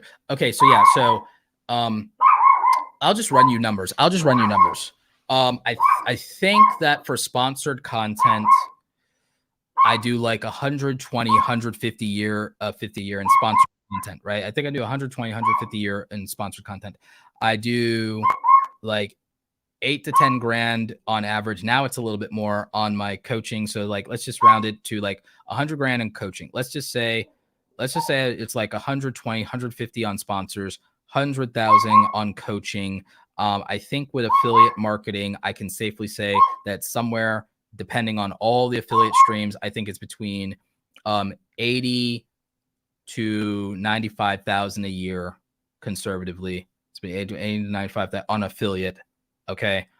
So that's sponsors, coaching, affiliate. Ad revenue is like 30 to 40. It just depends. It's like 30 to 40. But this year it's going to be higher. This year it's going to be like 40 to 60 this year because of doing things differently with that. And then book sales in the first 6 months were 10,000. So I think it's going to be 10 to 20,000 on book sales. There is some public speaking stuff, but that's hit or miss and it's ancillary. So like there's a couple of grand in that. There's workshops and things like that. There's a little bit of consulting here or there. So those might be smaller revenue streams. So I do all right. It's like, if you do the numbers and everything like that, I pull 300K a bad year. If I look at the last 5 years, a low end of the last 4 or 5 years is like $250,000. But I also spend back into the business because, like I said, I pay my operations manager, I pay my personal assistant, I have a bunch of software costs. I invest about $20,000 a year into hardware. And why $20,000 a year in hardware? But yes, it's one, I've been doing renovations to the basement studio. I moved into a house that I bought a year and a half ago. I had to rebuild a lot of my studio from scratch. I upgraded to better Sony camera lenses. So I got all the pro Sony camera lenses, and I just kind of went for one fell swoop with that. I bought an interview setup to travel with, and I bought an interview lighting setup to travel with, and I had to buy new luggage to fit the camera gear to travel with. So I did that. And so that cost quite a bit of money. And again, these are incremental steps I did over the years. Just remember, like I have maybe the business owns over $100,000 of hardware, and my camera gear just in lenses and camera bodies is probably 60,000. But that's investing over $20,000 to $25,000 a year in hardware over a 5-year period. So it's incrementalism. This is why it all adds up. Then, of course, there's all the taxes you pay, because a lot of YouTubers don't realize you pay self-employment taxes. You pay 15% in self-employment taxes. If you have a team and you run payroll, you pay payroll taxes. You have sales taxes on everything. You also, if you're a homeowner, you have your property taxes. Obviously, you have that. And then you also have to pay for healthcare coverage and insurance. You have to pay FICA. You have to do these kind of things. And then you have state taxes, and you have federal taxes. If you live in New York or California, you have state, federal, and you have municipal city taxes. And then after that, remember, like I said, if you have a team, then you have payroll taxes. You obviously have sales taxes, and that's also, you have the sales taxes on not only all your purchases, but also the sales taxes on any physical items you sell as well. So you have that, and then you have the self-employment taxes. So when you decide to be a full-time content creator, I want you to be aware that you're taxed 5 to 6 different ways on your income. You're taxed 5 to 6 different ways on your income. You need to know that, because like I said, and if you don't believe me, it depends on where you live. Because again, like I said, if you live in New York or California, it's federal, it's state, and then it's city municipal taxes depending on where you live. Then, of course, you have your self-employment taxes. If you have a team, you have payroll taxes, and you also have sales tax. So you're taxed up to 6 different ways. For some of you, you can get it down to about 4, depending on how you do. You can get down to about 3 or 4 different ways you're taxed, but probably not less than that. So you're taxed a lot. You're taxed very heavily compared to being an employee.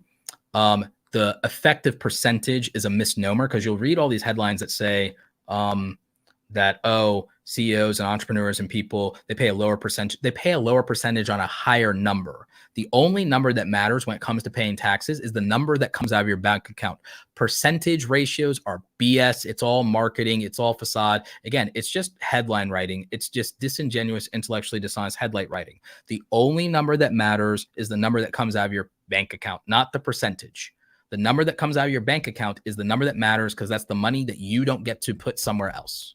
As a content creator, you also, not financial advice, you also really should consider how much you're putting away for your retirement. So with me, I try to put away no less than, I try to put away 10 to 20% into my retirement accounts for the future, because you have to consider a day where you're not doing these things, or your health becomes an issue, or you'd want to stop working or something like that. So you need to do that wisely. Talk to a financial advisor, talk to maybe a certified financial planner. For tax purposes, you want to talk to a CPA. I think I have a link to the services I use for my bookkeeping in the description. If not, I'll add it at the end of the stream. So watch the replay for that.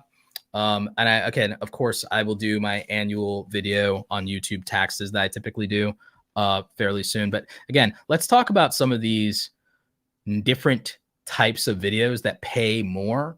So this is playback CPM, and this is the advertisers part. So this doesn't include super chats or anything like that. I want to show you this because I want to show you that not all videos pay equally, which I think you already know, and you kind of get that. But I just want to show you in like real detail, and I think maybe that made this too big. I think that's cleaner. I want to show you in detail that like different videos have different CPMs. So this video has a $23 CPM. These are longer live streams, so it depends on how many ads go in them. This video has a $27 CPM. There are other videos on this channel that have ones in the 40s and 50s. This one's 36. This one's 34. This one's 23. This one's 49. 49. Oh, wow. Maybe I make more videos about podcasting. Even if it gets less views, it's worth more potential money by a lot. 32, 38. Oh, the video editing stuff. Look at this again. Why I should make more videos on video editing. Look at the taxes one. Oh, that's good. So 42, 23, 32, 23. Again, video editing stuff. 23 there. Brand deals, 54. This one is video editing. This one's 30. Content creation. This one's a software tutorial for Adobe InDesign. My software tutorials still make money even after all this time. So 43 on software tutorials. That's why it was pretty good for me to be a tutorial channel. Side hustles, 36. So again, you could see that this is really good earning potential for my type of content, which means that when people are dunking on me about views, they're misunderstanding something, is that not all views are created equal. I do not need as many views to make as much money as some people. So I can make a multiple six-figure income making 500,000 views a month because of the business model and the monetization methods I use, and because of the way I built my income portfolio and my income streams, which matters considerably, and also my choice in content formats. So it would not be as valuable to me to be a YouTube Shorts creator, even if I can get a 1 million subscriber play button out of it. It's like not as worthwhile. Even if it's slower, building this channel to 1 million subscribers could result in building a brand that can earn $1 million a year, even if it's slower to do, that can long-term be turnkey and requires less obsession and less devotion to YouTube. And most of that revenue can be off platform, which means I'm not at the mercy of the YouTube algorithm if I move along with my plan the way that I'm going with it. Because the goal ideally would be if I could get 250,000 hits a month to my own website and move from having about roughly almost 2,000 customers to having 10,000 customers. If I move from 2,000 customers to 10,000 customers and I increase the number of offers, then I end up with a $1 million a year business. Because that's what it would look like. That's what it would take, is if I can go from 2,000 customers to 10,000 customers and have the right offers, that's what makes a $1 million a year business. So it's less about, the views on YouTube. The views and subscribers help under the right conditions. If I have 3 brand, I'm not saying I have this right now, but if my status changes to the point to where I have 3 brands that will work with me, that will each pay me $10,000 a month, then that's $360,000 a year. Like, that's a substantial amount of money in sponsorship. Plus, with like additional one-off sponsorships, you could argue that I could have, if I get to that, I could have $400,000 a year in sponsorships alone. If I have $400,000 a year in sponsorships, and let's say 100 to 100, that, let's just say it's even 100,000 in ad revenue. Let's say all I did was double my views, get 1 million views a month. Then I'm at like $100,000 a year in ad revenue. If I have 400,000 in sponsors, that's $500,000 then. And then you have to consider that with getting that kind of traffic, well, then what kind of sales am I getting on my affiliate links? So then my affiliate links, if the affiliate links go to 150,000 there, then that would put me at 650. If I'm doing that well with my affiliate links, well, what am I doing on my own product sales? I could be at $250,000 or higher in product sales then. So then that takes me from 650 to 900,000. And so then it's like, oh, at that rate, am I $100,000 a year public speaker? Maybe. Am I able to do that in workshops? Maybe. So that's how it would get to $1 million a year. However, you have to consider that to do something like that, well, maybe I have to hire 2 full-time video editors. So maybe that's 100,000. Maybe my operation manager has to do more work. Maybe she's at 60,000 then. Maybe, I bring my personal assistant, who is my sister, by the way. Maybe I bring her full time. Then maybe she's getting a bump and everything like that. So maybe at doing $1 million, maybe I'm doing 200,000, $250,000 in payroll. Maybe I'm doing, 200,000 in taxes. Maybe there's $100,000 of other ancillary overhead at that point. So again, making $1 million is probably making $300,000. So so you have to just consider that the numbers I'm talking about, no one needs to do that to be a full-time content creator. You can be a full-time content creator making $50,000 to $150,000 a year and not have a single employee. By the way, you could make a $50,000 to $150,000 a year, do what you love as a full-time content creator, build the right business model around it, have a income portfolio of about 4 solid income streams, like 4 solid ways you make good money, And by good money, I mean, if you have 4 solid ways you're making $1,500 to $2,500 a month from, you're in really good shape at that point. You're in excellent shape if you're doing that. Because then you're making $6,000 to $10,000 a month, even with the added cost of covering your own healthcare coverage, insurance for the business, some software and subscriptions, and paying your taxes, paying an accountant and a bookkeeper. You should still be making a decent relative living. Now, this relative living may change in proportion to your responsibilities. I retired my mother, so I don't just, I'm putting all this money in my pockets. No, I help my sisters. I take care of them. I take care of my mom. I help out people in my family. So it's not as much of the, cool, I'm get to have all the benefits of being an eligible bachelor. I don't get all the benefits of being an eligible bachelor. When you're kind of if you're in any type of elderly parents or caretaker situation, then you know exactly what I'm talking about.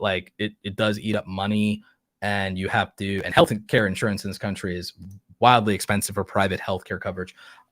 So you have to consider all of those things. You have to consider if you have kids, you definitely need to make more money than your job pays by a lot to be secure to move to full-time content creation, whether you're doing YouTube, live streaming, podcasting, writing online. You have to really measure out the financial part of this. My hope is that by showing you ad revenue numbers, showing you the Kajabi numbers, and realizing, okay, making money outside the platform and making more money outside of the platform than on the platform and in different ways is really important and very powerful.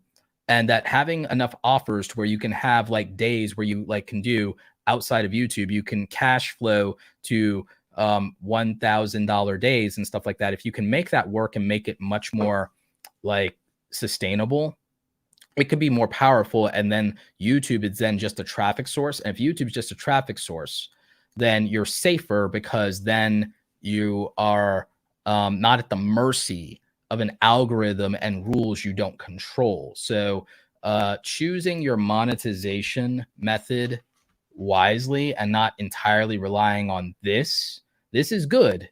For me, this just pays taxes. For me, this is if you want, how much does Roberto pay in taxes? It's whatever my monthly YouTube ad revenue is what I pay. By the end of the year, you take all of the ad revenue and you give it to the IRS, and that's basically how I pay taxes. So it's just a thought is really look to building a monetization mix, as I like to call it. Build a monetization mix or build an income portfolio. And I think a healthy one is, obviously you're going to do Adsense. So sure. Okay. I think that affiliate links could be really good passive income for you, but I think you should sell your own product, because I think that cash flows better. And then I think you need to look at sponsors as a big one, and have a recurring monthly recurring revenue from sponsors, have a contract, and maybe the contract from 1 or 2 sponsors is what really replaces your full-time income. like 2 sponsor contracts. Even if you're a small YouTuber, you can get 2 sponsor contracts. They'll pay you $1,500 a month in a 12-month contract. Then you're making $3,000 a month. You're making $36,000 a year under contract. So now you're just as safe as you were as an employee for the most part, depending on. And then on top of that, you have your ad revenue. And then on top of that, you have affiliate links. And then on top of that, you sell your own product. And so you have a cash flow, or your own service. You sell a product or service. I sell coaching. I'm going to expand into courses because I can literally double my income, because if I literally just sell as many course purchases as I do coaching calls every month, my money would double.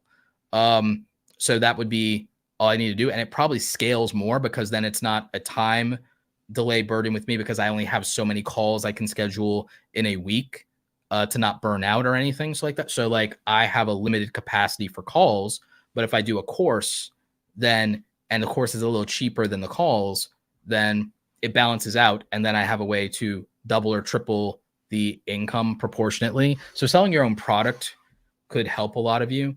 Even if it's a cheaper product, it's better than ad revenue. I have a $99 product, YouTube starter kit. You probably have seen the brand deal starter kit. The starter kits are like $99, and I run discount codes on them in the description sometimes. So like for me, it's comparatively easier to get $200 selling my own thing than to get $200 out of views from YouTube per se, because it's just 1 or 2 transactions to get to $100, $200 versus, oh, well, how many thousands of views do I need to make to get blah, blah, blah, blah, blah. So like, instead of having to go, oh, to get that, I have to get, I have to get 100,000 views to make, instead of having to get 100,000 views to make $1,000, which is still really good, by the way. If I have to get 100,000 views, get $1,000, that's still good money.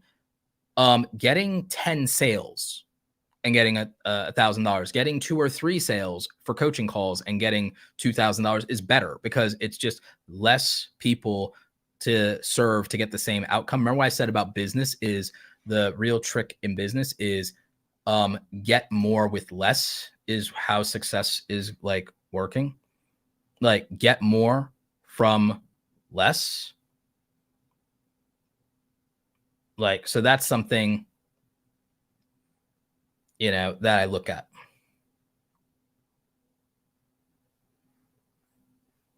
Like, I didn't do anything to the dog, y'all. Don't worry about it.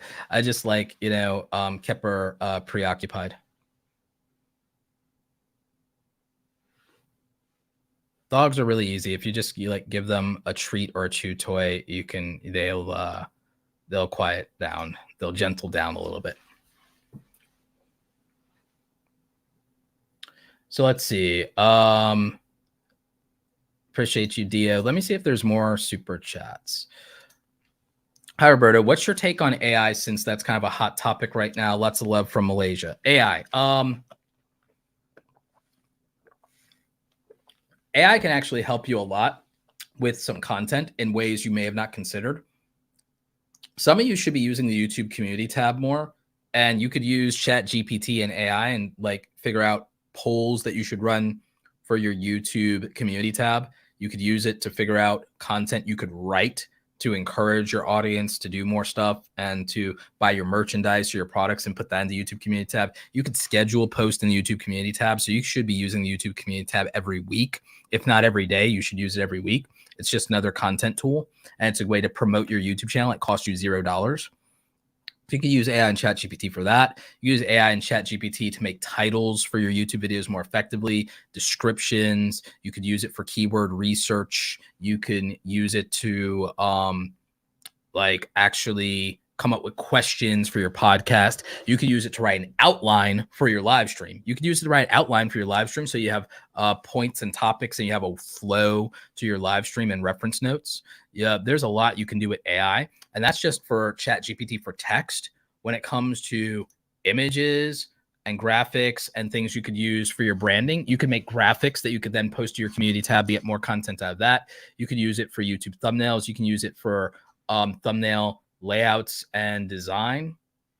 You can use it for all kinds of really interesting things. You could use it to make unique images for your YouTube channel. I'm going to see if there's actually something I could do and that I could show you with not ChatGPT, with MidJourney specifically in terms of let me see, design YouTube chat thumbnail layout for a beauty YouTuber.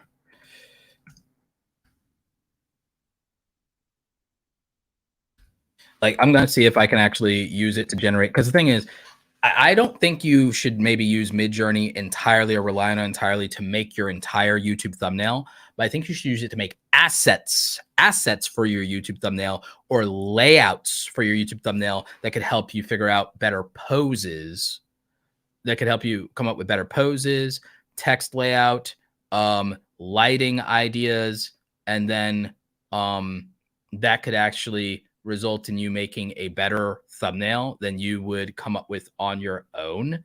And I think people like just have not considered that this could help you with stylistic design aspects of sort of thing. So if I show you guys here, this is exactly what I'd be talking about. So this is MidJourney, and this is in Discord, and I'm using MidJourney bot. I have it in my Discord. So this gave me layout designs for a beauty YouTuber by me typing in design YouTube thumbnail layouts for a beauty YouTuber, and I told it to give me an aspect ratio of 4:3 because that's what it does instead of 16:9. So here's the thing. These are not, oh, ready to go thumbnail, yay. But here's the thing. If you're a beauty YouTuber, one, this could literally give you look ideas for your photography and for your makeup and your hair and for your lighting. And the thing is, as a Photoshop wizard, I could actually take a beauty YouTuber's poses and photos, and I could actually recreate something like this because I'm a Photoshop wizard. I can say, okay, this is inspo. This is inspo for me to like make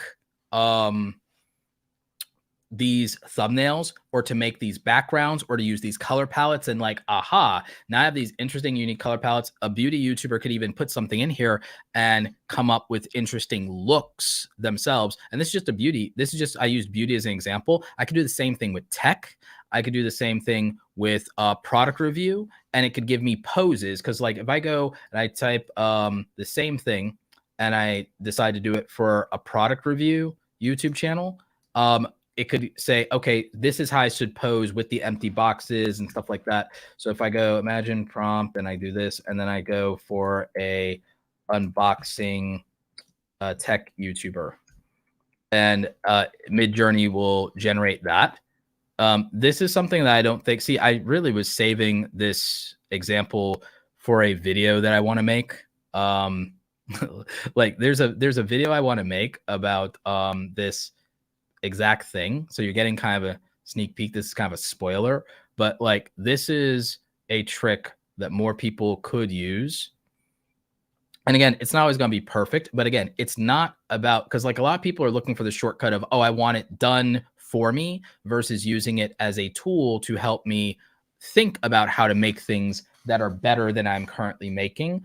And again, this is like, oh, I should use this color palette. I should use this color palette. I should make icons like that. I should do my text in that way, or a font that's similar. Oh, I should do that layout. I should like, so again, I think using it for layout design and inspiration and for things, I think it's more interesting to do that. And then you can create something a bit more original. And I think that using it even from this standpoint helps with thoughts about product photography, posing, lighting, effects. So I think it's much more practical to use in this way than to outrightly try to use it to make your thumbnails. Now, if I was making like creepy pasta or cosmic horror or drama, dramatic readings, like dramatic like audio, what they call it, radio drama stuff, then I could use this and I could generate Lovecraft monsters that I could use for my videos. If I was a Game of Thrones YouTube channel, I think I have a piece of glitter or something on my nose. If I was a Game of Thrones YouTube channel, I could use this to generate artwork for Game of Thrones that doesn't rely entirely on screenshots of the cast. I could use shots of the cast as a reference and then make my own really cool thumbnail with that with MidJourney. And so then that would be really cool. And then I could use that, and then I could have truly unique YouTube thumbnails, and I could and I could do that. So that would be a way to go. Jeff says becoming a full-time content creator seems limiting. None really branch out into TV and movies. Yeah, and then you're not beholden to the companies, and nobody can shut you up, and you can make your own money. You can have control and ownership of the audience, and you can have a fan base that's completely loyal to you. And then you're not beholden to having your free speech and your image controlled by a bunch of greedy corporatists. So being a full-time content creator, like, why would you, aside from the fact that like mommy and daddy will acknowledge it, why the hell would you want to be on TV and movies? Why the hell would you want to be on TV and movies? I mean, I said that sounds pretentious, but think about it.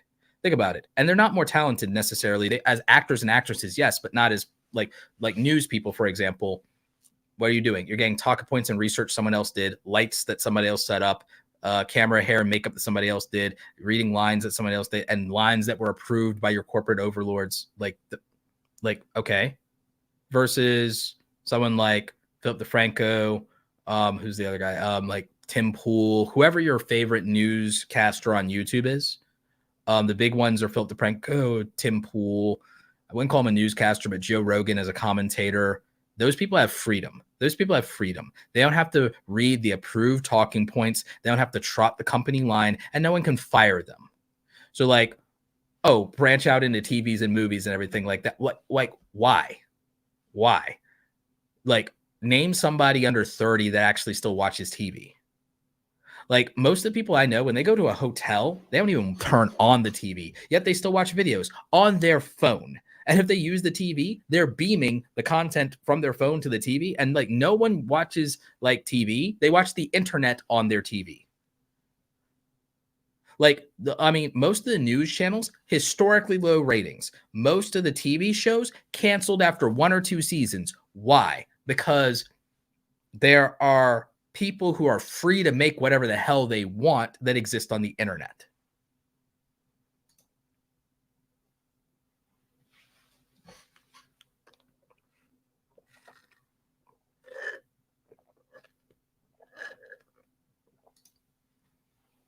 Codeations. Hey, what's up, man? Codeations. Roberto, what about the extreme? Super poor, barely making it, and having some social awkwardness. I feel that would work too. It depends. It depends. Exceptions, my friend, are not rules. Also, Melanin says, I have 38K subscribers. Congratulations. 90% of people never get to 10,000 subscribers. I don't think most of you realize that. 90% of people never get to 10,000 subscribers on YouTube. It's an entire thing. So if you got 10,000 subscribers, welcome to the top 10% of YouTube. I have 38K subscribers, and I just don't know where to go from here. So it depends on your goal.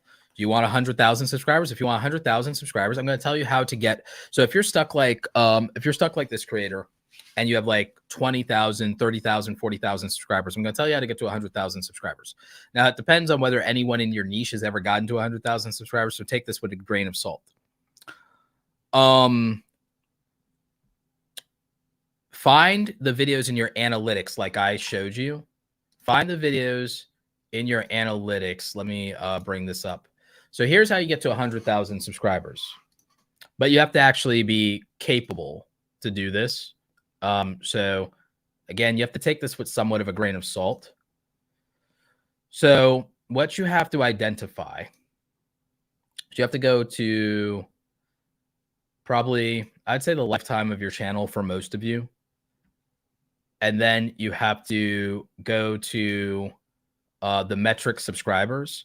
And then what it'll do is it'll show you the subscribers you got from each video that you made. And so what you do is you push this button and you toggle and you sort by subscribers. Now, this is what I mean about the fact that I grew without going viral, but it's that I made a bunch of content and it worked. What you have to do is you'd have to identify the videos that got you the most subscribers. So there are videos, individual videos, that got me over 10,000 subscribers. if we go off of my top 1, 2, 3, 4, 5, 6, 7, 8, 9, 10, 11, 12, my top 20 most subscribe converting videos of all time, which are not all YouTube help videos, by the way. So clearly my top out of 1,600 videos, my top 50 videos still would have gotten me 200,000 of my overall subscribers. When you do the math, my top 50 videos are responsible for 200,000 of my subscribers. What I would tell you is if you are at 38K subscribers, you surely have a video. There has to be at least a handful of videos that you've made at 38K subscribers that have gotten you 1,000 subscribers from those individual videos. I would build a new content strategy and say, okay, I have to have 5 or 10 videos that have 1,000 subscribers that they've gotten me or more. At those 5 or 10 videos, if you're at over 20,000 subscribers, you most likely have at least 5 videos that got you 1,000 subscribers somewhere. So then I'd say, okay, here are those 5 videos. Are these different topics? What are these about? Like, why did people subscribe to it? What does that mean? Then I would say, okay, bet. I'm now going to make a content strategy where I'm going to make a mini series on the same thing that these people subscribe to. And I'm going to go like 5 videos deep. So now you can make 25 videos, 5 mini series in a playlist, 25 videos where there's a chance that these next 25 videos can each pull 1,000 subscribers or more. And that's 25 videos out of the 50 to 100 videos that you're going to make that year. And the thing is, you're still going to experiment with videos and you're going to try to find other outliers or things that you learn that's like that make you feel like you can get 1,000 subscribers out of that. And so if you can make like 20 or 30 of your videos actually hit like between 500 to 1,000 new subscribers by doubling down on videos that previously did that and turning them into like playlist and mini series and making new videos and updating and refreshing that. And if you can find ways to make that fresh and cycle through that, and if you only focused on video ideas that are linked to previous performing ideas that did 500 to 1,000 subscribers, and you made 50 videos like that, you made a video once a week and you never missed an upload and you did that all year, then you have a shot at that point at doubling the amount of subscribers that you had. If you're under 50,000 subscribers, you have a way to double your overall subscriber growth by replicating what generated the most subscribers in the first place and then commoditizing that into a binge watchable series that's evergreen, that doesn't have to be watched in any order, because now you also have increased suggested video recommendations for the same kind of video, for the same kind of response, and you have a stacking effect, which means I'm talking about bare minimum in terms of duplication, but has the ability to exponentially compound too. So the thing is, it could be more, and done correctly in a video like concept like that, that could give someone 100,000 new subscribers in a year if those videos hit, and those videos average 2,000 new subscribers per video. That's how someone gets to 100,000 in a year. But again, these are going off concepts of videos that got 500 to 1,000 subscribers as solo videos, now compounding the effects by making them a series. But a series that you don't have to watch in order, a series that's evergreen where you can come in at any entry point and watch that thing. And then there's more videos to recommend that to you or someone like you, because a lot of you forget, some people, when they subscribe, it's not because of that video. It's because that video is the 3rd, 5th, 4th, 8th, 10th video they've watched from you. So going deep into your content buckets and categories, saying, here's the videos that perform for me the best. How am I going to make a 5 video series on this? And then how am I going to get another series out of this? How am I going to go 20 videos deep on an idea that people love?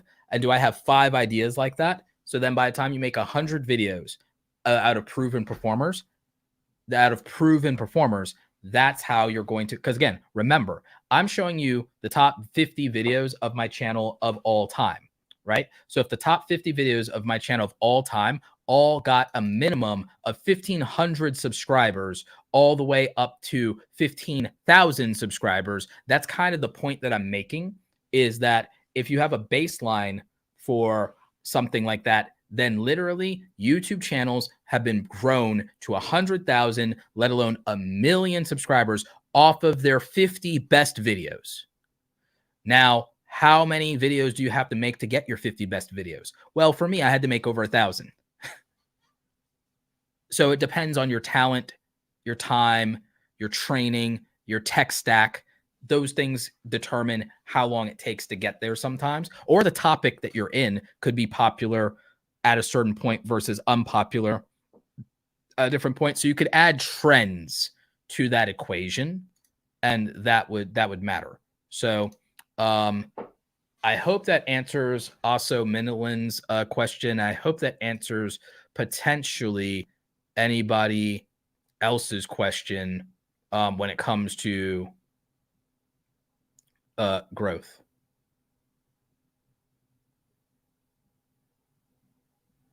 So maybe that's helpful to you.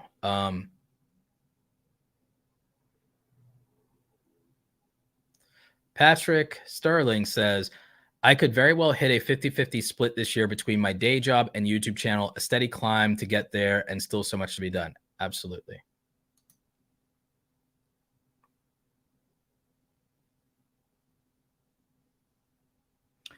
Also, the thing is, if you started reactions and then you switched in the middle to make money, the problem you have with getting views is you code switched on your audience when what you probably should have done is just started a different channel to make money and use the skills that you learned from doing reaction videos. Like what you learned from reaction videos, you should have just done a new YouTube channel, but you probably didn't want to have the patience to get monetized. And that's a mistake because code switching in the audience makes it harder to get views.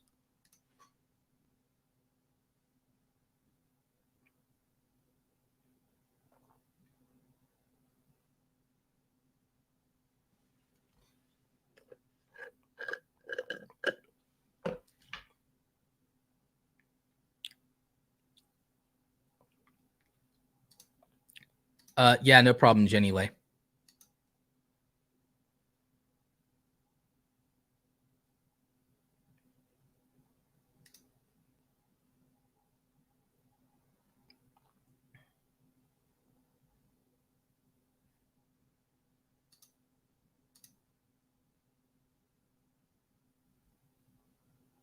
And guys, at some point through scrolling through, I'm not married, by the way. I'm completely single. I'm a bachelor, not married, never married, no kids.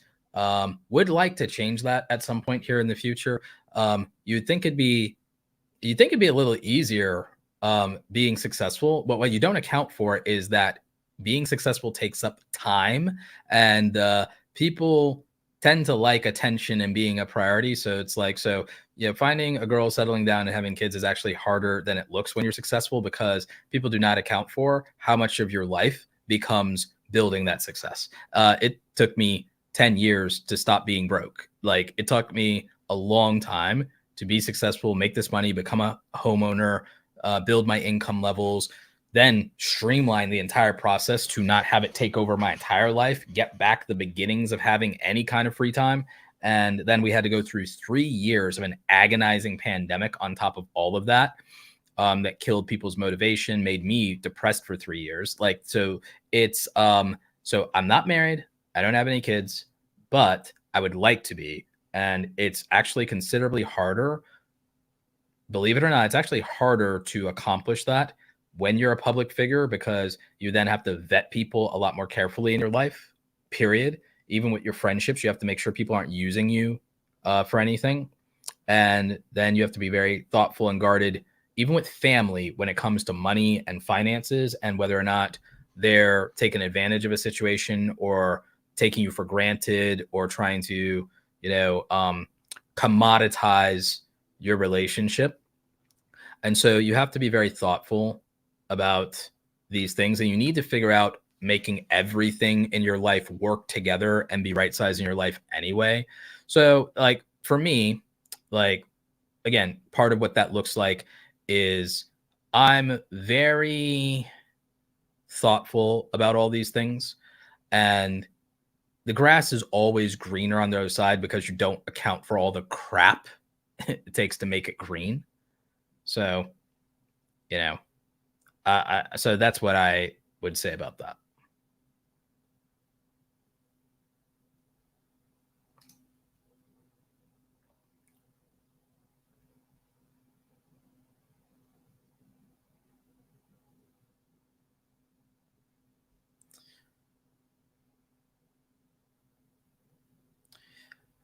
Let's see. See if we have any more questions. Yeah, I got rid of Jeff because I think Jeff was like trolling, but I used it as a teachable moment, and I used it to just make a point. So there's that. Let's see. I'm looking for. Oh, yeah. Hey, T, what's up? Oh, yeah. No, I mean, when I kind of went in on Jeff with the whole, hey, if YouTube isn't hard work, if YouTube doesn't take skill, if it doesn't take talent, if it doesn't take ability to do these things, or if none of that's so hard, quit your job and do it. And so, exactly. So that's why, yes, Buddy got demolished a little bit. But it is what it is. And like chat, like we try to be nice, but there are some people who just like are going to put themselves in a situation where they have to be addressed. And I'm pretty straightforward. I'm not trying to be mean spirited, and I'm not trying to be, mean about it or cruel in any way. I'm just like, I don't like people dunking on content creators. I think the industry doesn't get enough respect as it is. I think it's actually really hard to successfully do this, because if it wasn't so hard to actually successfully do this, then more people would do it. Like, most people don't like their daytime jobs. Like, most of you here that are watching, there's over 300 of you watching right now. I think we were at 340 at some point. Like, there's over 300 of you watching live. There's probably like thousands of you that are going to watch this video. Probably, I hope at least 10, 20,000 of you end up watching this video, maybe more. It'd be nice if 100,000 of you watch this video. But what I will say is, and watch it all the way to the end, what I will say is it's actually really hard to be a full-time content creator. And if it wasn't, more people would quit their job and do it. But it's actually really hard to acquire the technical skills and abilities, which is why I listed out the main 8 ones. There's probably 4 more skills you could add to that, but I consider those the basic 8 requirements. And I got that largely from like the breakdown that Marquez Brownlee did in an interview. And I could add to that, and I could get it to 12 skills that every content creator needs, maybe 15, because I think there's more that you could add onto that. But I think the skill level, the difficulty, the maturation, the money aspect of it, how to invest properly, the financial piece, the negotiating for brand deals is a whole thing by itself. That's why we're doing a live workshop on Saturday. I have a link in the description, by the way, if you want to sign up for the brand deals workshop for February.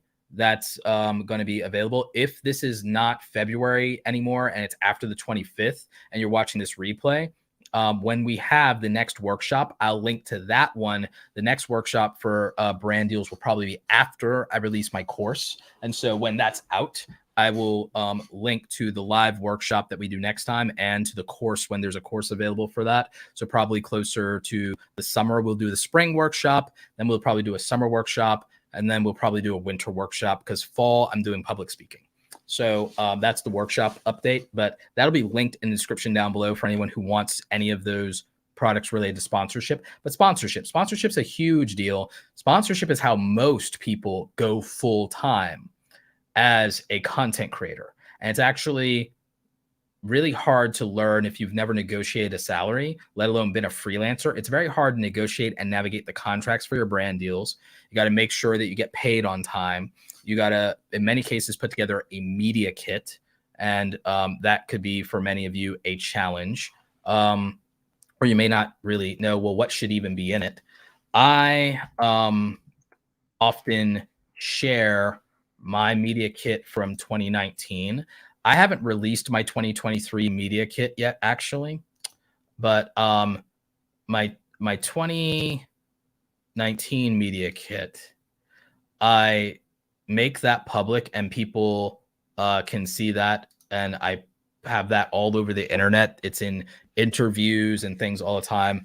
And I have it in a lot of these live streams. And so my 2019 media kit, I even have pricing at the end. So people know, well, like when I had 400,000 subscribers, what do I charge? Well, here it is. This is like what I was charging for different things when I was at 400K instead of 500K. So this was before the pandemic. So this is before the pandemic. This is before the recession. My rates are now different and my offers are now different because I'm also a best-selling author now. So that actually augments the deal. My demographics are different. My audience size are different. Some of my marketing is different. Some of the things I include are different. The opportunities to work with me are different. So it's like, but mostly what I focused on are, what are the opportunities to work with me? How can you work with me? Because it's not just, oh, plug me in a YouTube video. I do things with brands where I go to events for them. I can make stuff for their YouTube channel or their Instagram or their TikTok. I can do things that are podcast related, stuff like that. So there's more to it than, oh, just upload a YouTube video for a brand and shout them out. There's things that I do. There's also qualities to what I offer. There is things they need to know about what my audience is aligned with, the content that I make, and my audience breakdown and demographics, my social media reach,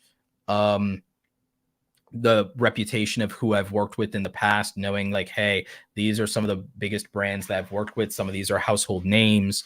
You know, I've worked with Adobe, HP, Dell, Samsung, Sony, vidIQ, TubeBuddy, PayPal, Anchor, Storyblocks, TurboTax, Teachable, Western Digital, Seagate, BH Photo Video, Wix, Bluehost, Lexar, Transcend, and YouTube and Google themselves.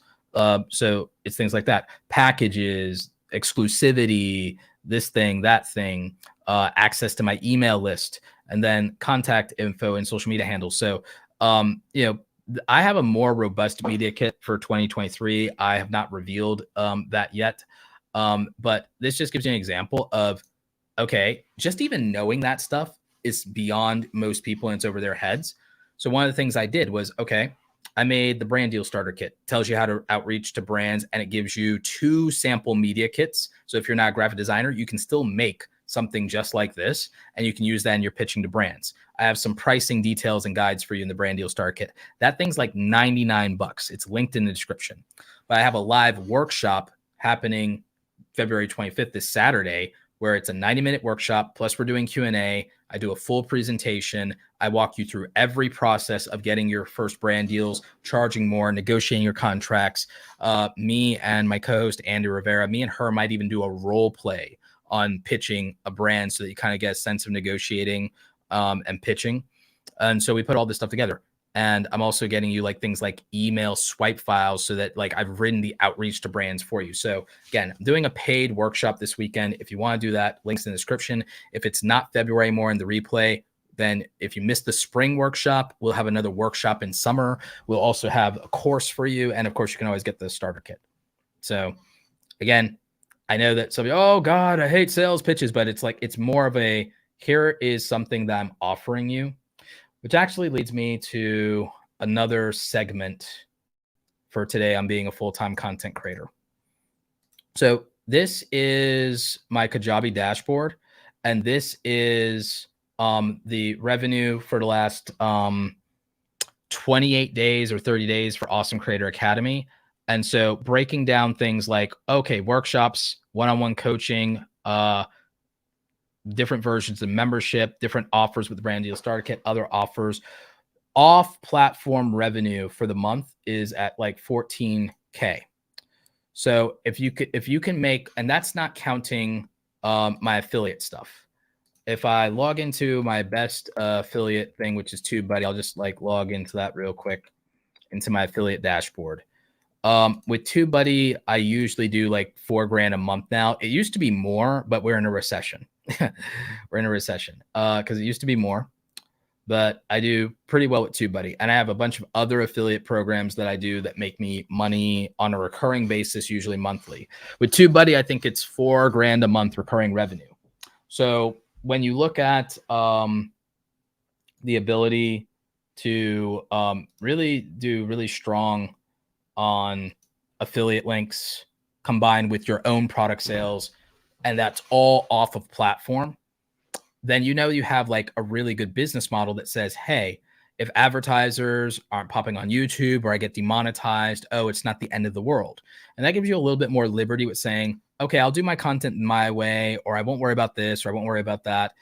Obviously, you need access to your platform to do your sponsored content. So that's a big revenue stream. And then it's like, but the more stuff that you can tie away from your platform and where you can use your content on YouTube, podcasting, and live streaming to ultimately use that to drive off-platform revenue. This is lifetime. So if you combine that with what I showed you on coaching and what I showed you on YouTube AdSense, you can start to see like why I say I think I've made in the last couple of years, I think I've made like 2 million because you could look at just this as one affiliate and this is almost 400K. YouTube ad revenue was almost 300K. Awesome Creator Academy is like 500K. So you can start to add up this and start to go, oh, okay, well, that accounts for like 1.2 million. And then, okay, there's other revenue streams. There's other things he's done. There's the sponsors. It's like, okay, so you can start to see how in the last couple of years, how I can say I probably made like a little over 2 million. But again, I didn't get to keep it. You have to spend money to make money. I'd have to do a weird calculation to kind of even figure out, well, how much am I worth? Because like, you'd have to think about it. But the value of your brand might be higher than the value of your assets. So it's like a weird calculation. My point is, with TubeBuddy, I'm like making, even with churn, I'm making like $4,000 a month, and you can see it, and the proof's in the pudding. And so this isn't photoshopped, obviously. So when you consider that that's affiliate and how that converts, and then you look at ad revenue, sponsorships, book sales with Amazon, you look at things like that in terms of additional revenue streams. Then it starts to all add up and it becomes this like pretty sustainable, pretty healthy income. And that's why I encourage you to make your own products and to have a diversified income portfolio. I know a lot of content creators are afraid to sell, or they're afraid of being called names or being called sellout, but you're really looking at leaving a substantial amount of money on the table by going about things that way. This is Amazon, and this is Amazon's KDP dashboard. This is 142 book sales for the month so far. I have 70% royalties because I self-published. I didn't do a publishing deal, so I get to keep a good chunk of the money. So in the royalties estimator for the month isn't over. We can still sell more books. Buy my book, link in the description down below. If you want to do that, that obviously helps me out. Let's get those numbers up. And leave a review and a rating.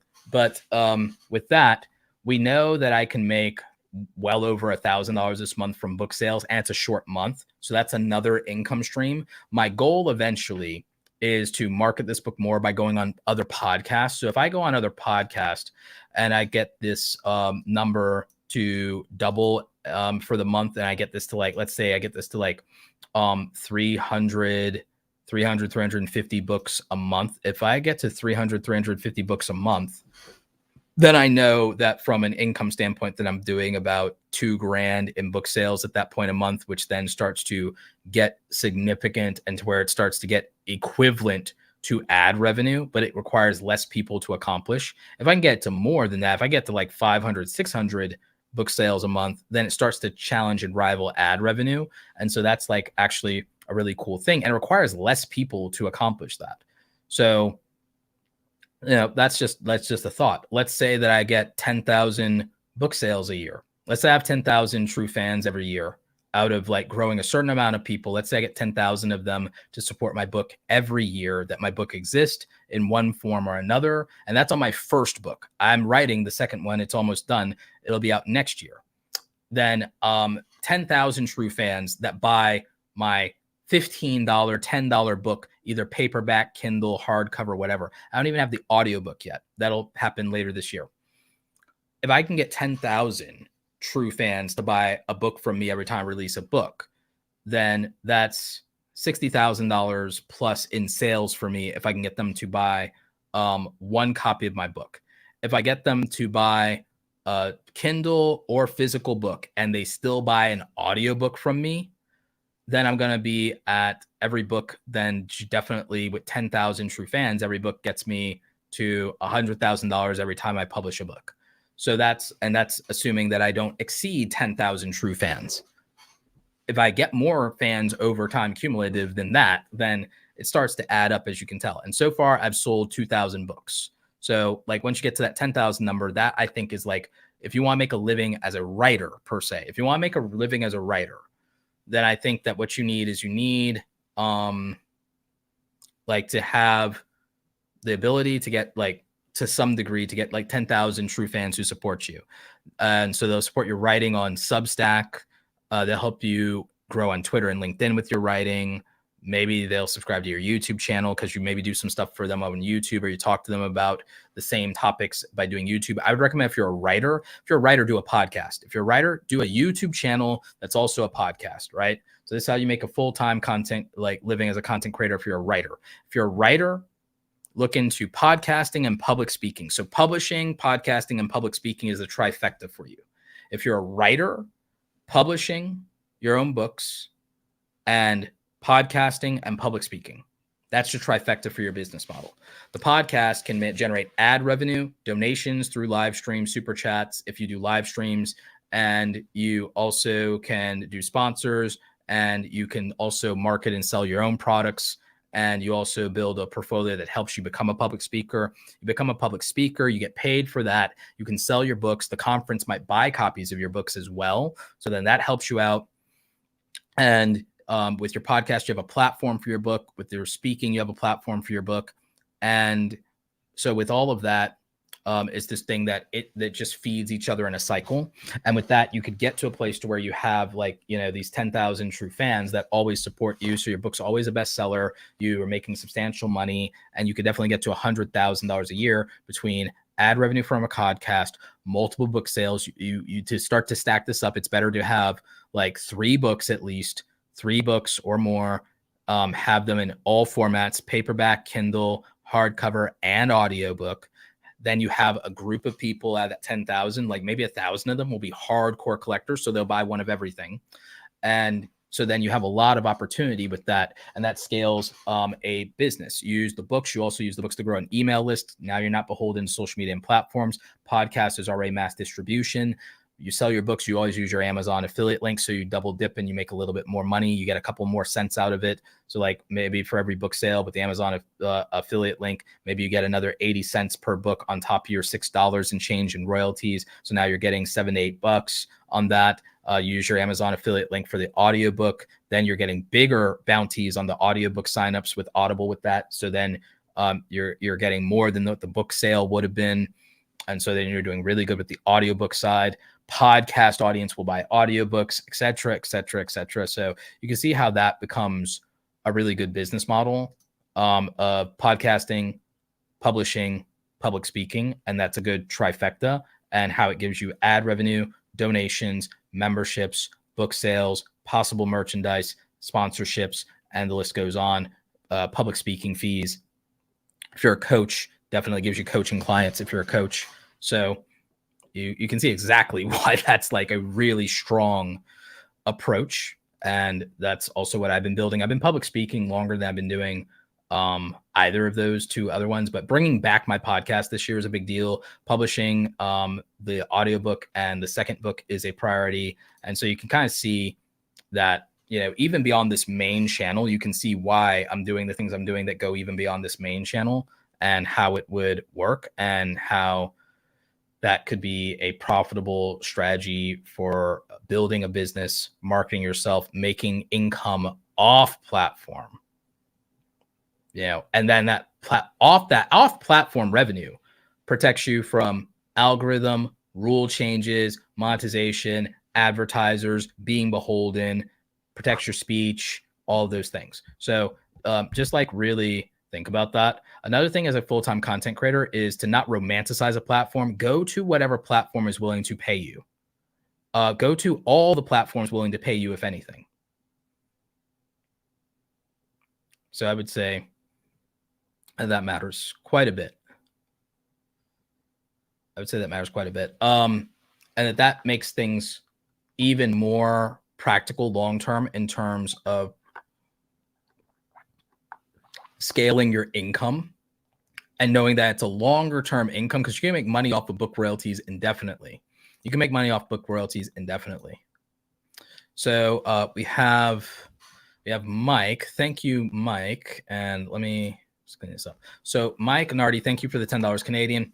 Let's go, Roberto. Just quit my job, went full-time on YouTube. Your content plus the YouTube and Twitter stuff has a huge part of me eventually making it happy. Thanks for the live stream. Happy to help, Mike. Thank you, and good luck on your creator journey. Thank you for the super chat. Really appreciate you.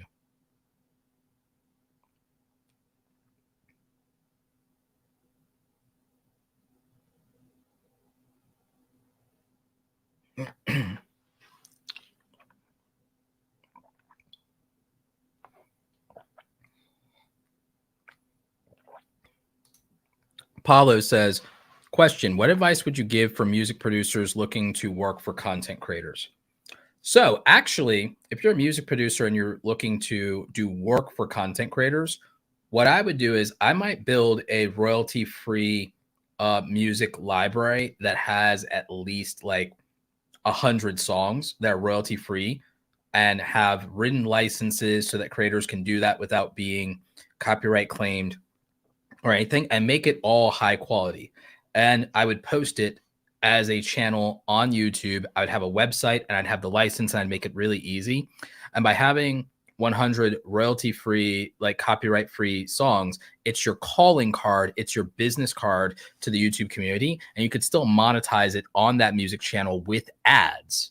And so you can still profit from that 100 video music library, and you could have that exist on YouTube. And the thing is, knowing that creators can use it copyright free incentivizes them to do so. And then when they go to your website, if they see that your website offers a service of producing exclusive music for a fee, that, hey, I have this free library for you, but if you want your own custom thing of this quality or better, here's how much it'll cost you to work with me and have an exclusive license to your own music and your own track. So I would offer, here's what I offer in terms of like a solo track. Here's what I offer in terms of a 5 song exclusive soundtrack for you. Here is a 10 song exclusive contract for you as a content creator with the stems, the stems, the melody, all of it, blah, blah, blah. And you have full rights and it's work for hire and have flat rate pricing for all of that. And I would say that that gives you, okay, so it's like, here, like, so then that gives you your three offers. And I learned this in business for somebody I worked for a long time ago. And so you always have 3 offers: chicken, ribs, and fish. Chicken, ribs, and fish, right? So now your offer is, I'll make 1 song for you for this much, 5 songs for you for this much, and 10 songs for you for this much. Exclusive licensing, flat rate fee. Here's what you get. Here's what it is. No ambiguity, no haggling, no negotiation. Buy now. And it's buy now buttons. Boom. So you have that. And the gateway to, well, how would they even know about me is, well, you have this 100 song content library and it's on YouTube. It's over on SoundCloud. It's in Spotify. It's in all the places, maybe even on Twitch. You have a 24/7 music radio stream going with it. You have all, so like then it's a calling card, and then it's still a monetized calling card. It's a monetized calling card, similar to a book. A book is a monetized business card. So you could make a YouTube channel that serves as a business card for your music services, and then that gets people to the website because they want to download the free stuff, and then you pitch them on that, and there you go.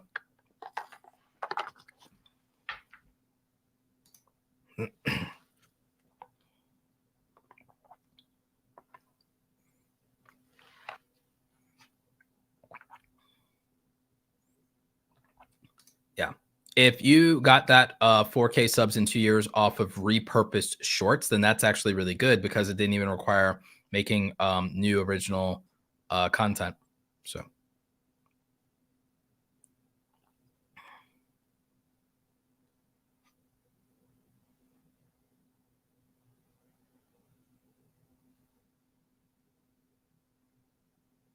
I would say I already answered that question from Paulo. I would say one of the unfair quote unquote unfair advantages I had going into YouTube was almost being 30 when I did it. I was like, maybe I want to say I was like 28, 29 or something when I started doing YouTube in a serious way. Thank you, Scott, for the $1.99 super sticker. I would say, and thank you, Diablo Gaming, for the $2 super sticker. Appreciate you. I would say that one of the unfair advantages that I had that most people don't have when they start is I already knew Photoshop. I already knew SEO. I already knew marketing because of my job background in marketing and advertising. I already knew advertising, so I could reverse engineer that in YouTube as well. And I already knew my way around camera because I worked as a photographer. So I already knew my way around a camera, and I had decent enough camera gear.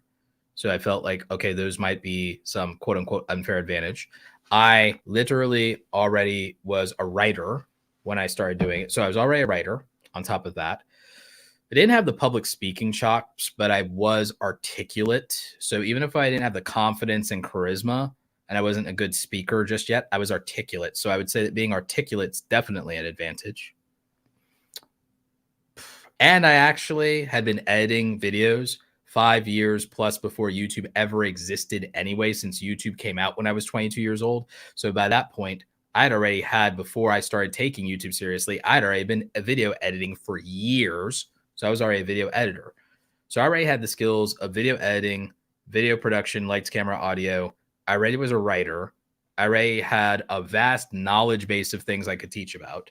I was articulate, so I could perform on camera. Even if I wasn't charismatic, even if I was nervous on camera, I was at least articulate. So I had that in my favor. I had the technical background for marketing and SEO already. I had already been doing freelancing, so I already knew how to make money and how to monetize something and not rely on the ad revenue part of it. So, I had that, and the ability to, like, I already had the graphic design and Photoshop stuff too. So it's like I had. The only unfair advantage I didn't have, if you really think about it, was the fact that I didn't have unlimited money and I wasn't young and I wasn't like a 10 out of 10 on the attractiveness scale. So I wasn't young and 10 out of 10 attractive. It's like, and I had responsibilities. If I had no responsibilities or a crap ton of money and was younger and attractive, I would have had no possible way to lose. Like, if you think about it. Now, I'm not saying it was easy. I'm not saying it was inevitable. It was actually soul-crushingly hard and difficult. But think about that. I had to have 10 years worth of unfair advantages to start with to go to 100K in 3 years. To go to 100,000 subscribers in 3 years, I had 10 years of 8 unfair advantages. And by unfair, I mean, I was like, how many people start out with all of that in there? Like, so it's like, there's downsides. And I wasn't doing entertainment. I was doing education, and I was doing education in content that was saturated already and had been done by professionals already. There were people who already had 200,000 subscribers making the same videos. So it was still competitive. I still had to be good. I couldn't luck my way to this, by the way. It wouldn't work. Because I'm not an entertainer, so that, like, I didn't have that variable of that. So I would, so for me, it was grind mode. It was like playing World of Warcraft. For those of you who might be gamers or at least know about World of Warcraft or MMORPGs or RPGs, I just grinded, like, and that's all I really did. But I would argue that I had a really good character build. And by that, I mean I had the right skill set, the right traits, the right talent tree to begin with. I had a really good talent tree to begin with. So I feel like that benefited me tremendously.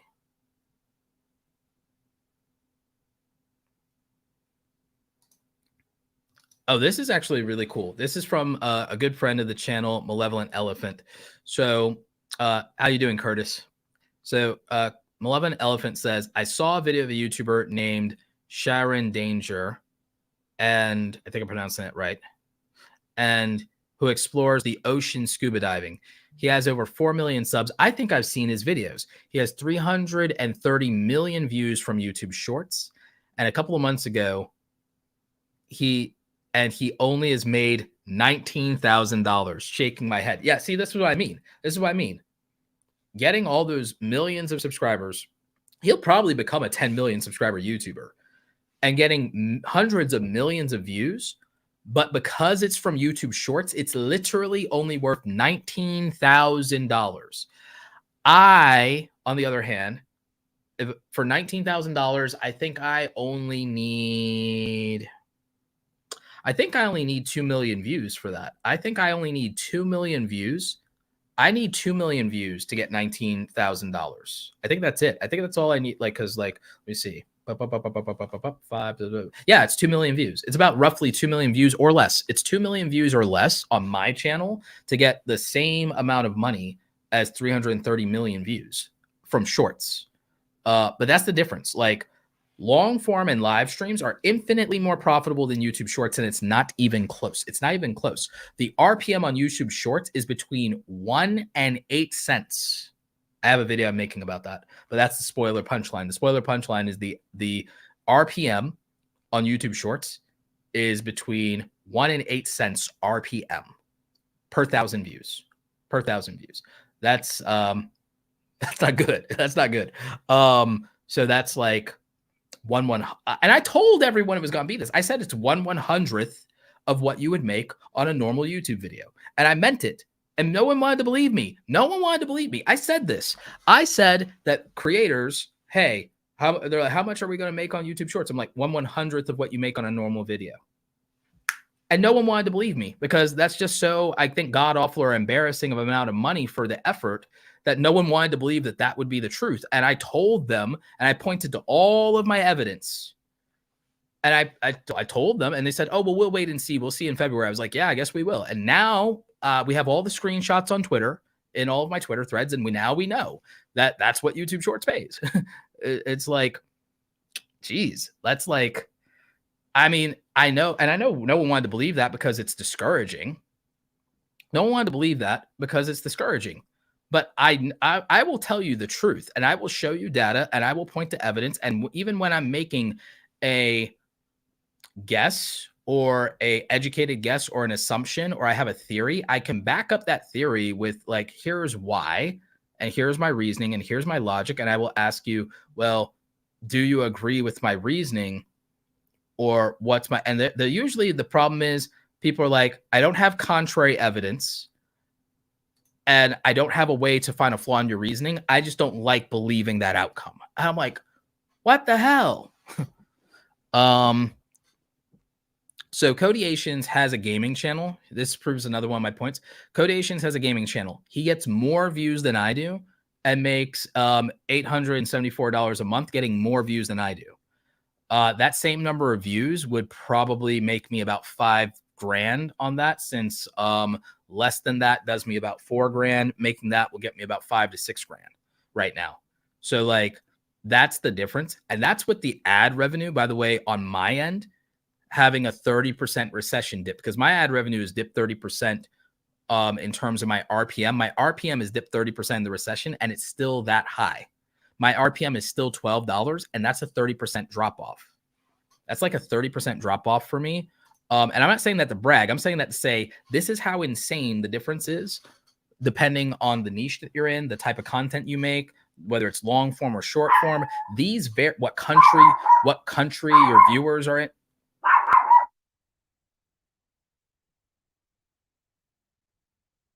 So like, whatever country your viewership is in, these things, there's all these variables. I've made several videos about this on how much YouTube monetization pays, what niches pay, why, and so that all matters, and it adds up in terms of how much money you make or potentially make.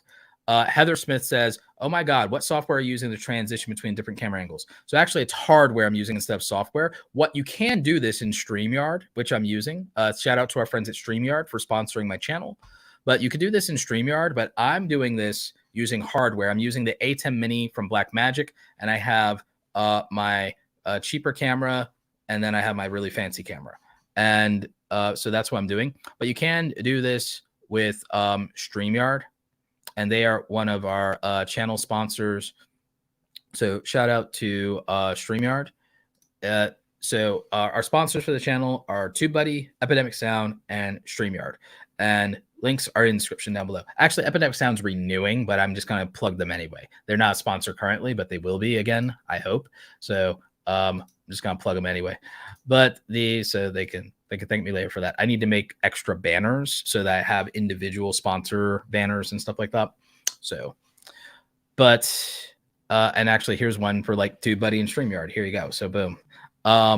And so I can actually use StreamYard to also put sponsor banners. That's another way that you can make money with live streaming and podcast, is doing stuff like that and having sponsor plugs. If you do it right, you can actually even run your own commercials. Like when you have to have a restroom break. When I have to have a restroom break, I run the commercial that I made for advertising my book. So that's something that I do whenever. And what I should start doing is I should start ending the live stream by running the ad for my book. So we'll probably start doing that soon. Is at the end of the live streams, I will do that instead. So like, yeah, when I end the live streams, I'll basically just run the commercial for my book until I have something else to plug in there or something like that. Hope that makes sense. Let's see. I'm checking for the other super chats. So that was that was Codiations. We have a couple more super chats. So we have like, thank you everybody for all the super chats, by the way. We have like 8 more super chats that I can go to. So nice. Let's see. And I answered a couple of questions that aren't super chats, so we'll probably focus on the super chats. Oh, actually, we have like 12 super chats, not 8. That's good. Well, that's nice of all of you. Thank you. So let's go to that. And I have a couple of more things I can cover on this topic in terms of the step-by-step for content creation. So, and I will get to all the super chats before we wrap up here. Slandered Gaming, how's it going? In regards to sponsorships, do you recommend creators be aggressive and reach out to companies, or wait for someone credible to contact you? Actually, I talk about that in my brand deals workshop. So the approach that I say is you should both farm and hunt, which means you should do everything to make yourself attractive to brands, but you should, instead of waiting for someone to come to you, decide what brands you want to work with, that you really, really want to work with. Because see, here's how you avoid scams. One of the ways you avoid scams is by deciding who is on your approved list to begin with, because then you're prioritizing, these are the brands I want to work with. If someone's approaching me and it's not one of these people or their competitor, then they're a yellow light for me. They're not a red or a green. They're a yellow. They're like, oh, maybe I'll look at it. But then you need to have people that's like, if that brand reaches out to me, green light, that's who I'm working with. You also should have brands that are absolutely on your crap list. They're on your blacklist. There are brands that you should know, okay, these people, they're on my hit list. They're never work with them. They're dead to me. So like red light. So you should play red light, yellow light, green light with this. And you should like say, here's who I'm never going to work with. Okay, there's some people I might be okay to work with, or if I don't know you, maybe I'll consider it. But if I don't know you, maybe it's closer to red. And it's like, if I don't know you, I don't work with you. If I've never heard of you, if I've never bought a product from you. So the thing is, you should look at all the brands you spend money with, and they probably should be your green light list of like approved brands to where, and then those people, you should be reaching out to them. You should reach out to them. You should be following on social media. You should interact with those brands more. This is stuff I teach in my workshop in terms of how to reach out to brands. We also give some information on this in the YouTube starter kit if you want a cheaper way to get into that. I also talk about it in some of my other videos, but you should reach out to the brands that you actually, again, there's so many of these brands that I spend money with every year that I'm like, oh, I'll just reach out to you. I'll reach out to somebody at Adobe. I'll reach out to somebody at Sennheiser. I'll reach out to somebody at Sony. I'll reach out to somebody at, this one or that one. And I'll decide I'll reach out to Storyblocks, because if I'm already paying money, if I'm already using them, then I can speak authentically and I can recommend them. If someone comes to me and I've never used them and I don't know them, it's going to be, I have to use their product for 60 days, 30 or 60 days to even think about recommending to my audience. I have to have a problem that they solve for my audience. So I'm like, why would I work with like people that I've never spent money with? And then tell my audience to go spend money with people that I've never spent money with. So what I do is I try to work with a sponsor in the sense of using them as like, okay, well, it's like, or if I know that there's sponsors that are out there that I could recommend that other people in my niche, then I will buy something with the link from another YouTuber that's being sponsored by a company, try the thing myself, experience the thing myself, tell people in social media for free that, hey, I bought so-and-so sponsored a video with blah, blah, blah. I bought it myself. I like it. I enjoy it. Here's what I think. Do that for free. And then if I ever end up with a sponsor deal with those people, I can say that I bought it with my own money before. I can say that I used it. So the thing is, I'll give you guys a tip for free that's in the workshop. I'll give you a tip for free. Find the people in your niche that are already being sponsored. Buy everything that their sponsors are having them plug. Buy it all. Publicly declare that you buy it all and you're going to try it yourself. Do that on Twitter. Do that on Instagram. Show them some love. Tag the brand, but let your audience know that you've already used this thing. Now, whether these companies reach out to you or you reach out to them, you're going to have a history of having been a customer and using it, which means you can speak authentically to it. You're also going to experience the thing, know how to speak authentically to it because you are a paying customer. And that's why you should come out of pocket. Even if you're broke, if you're going to sit there and you're going to recommend something to your audience, you should have spent your own money on it. You should have bought it yourself. You should be a customer. So if you're not a customer, why are you sponsoring this product? So like spend your own money. Like the things that I've recommended to you guys, I spent my own money on TubeBuddy. I spent my own money on Epidemic Sound. I spent my own money on Storyblocks. I spent my own money on Storyblocks, Epidemic Sound, TubeBuddy, StreamYard. I like all these things are things I was already using for the most part. I spent my money on Elgato. I spent my money on Rode. I spent my money on Sony. Like I still spend my own money on most of these things. I spend my own money on Adobe. Like buy something, be a customer, and then you can recommend it to your audience as an affiliate or a sponsor.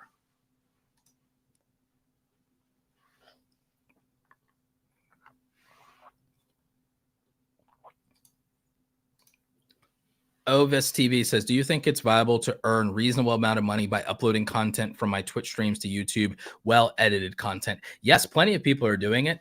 It's absolutely viable as long as it's a monetized YouTube channel, as long as there's enough of the content, and as long as the content's evergreen. If you're doing gaming, it may not pay very well, but it's better than nothing. So if there's enough of it and there's enough interest in it and it's good thumbnails and you're not just slapping stuff up there, then it could be successful because other people have done it.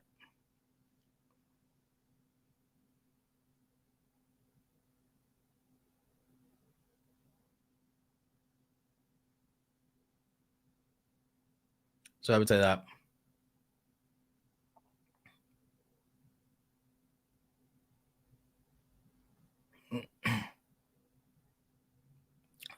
Matt, let's see.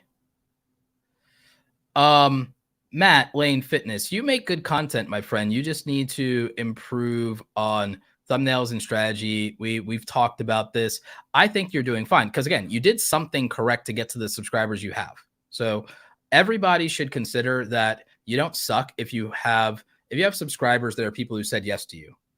So that means you just have to be effective and there's things you can improve. There's things you can improve. If you want to be hard on yourself and say it sucks, but it motivates you if you say it sucks, that's different.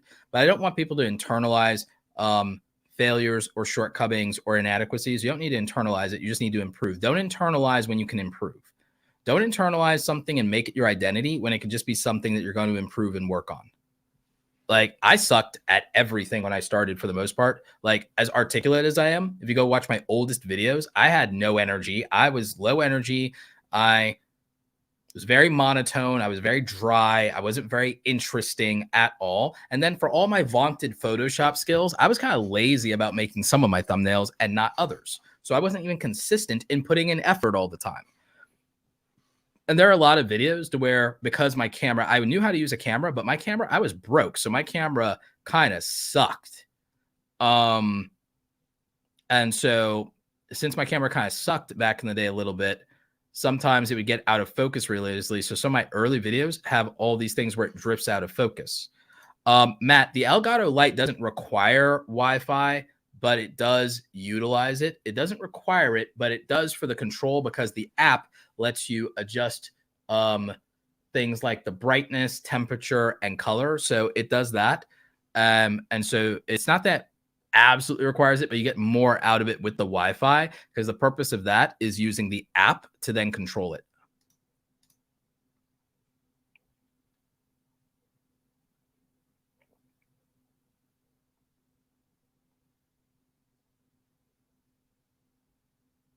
Clover Tax says, I've leaned heavily into sponsored ad spots this year, and so far it's working out well. Good for you, buddy. Good for you, Bubby. Let's see.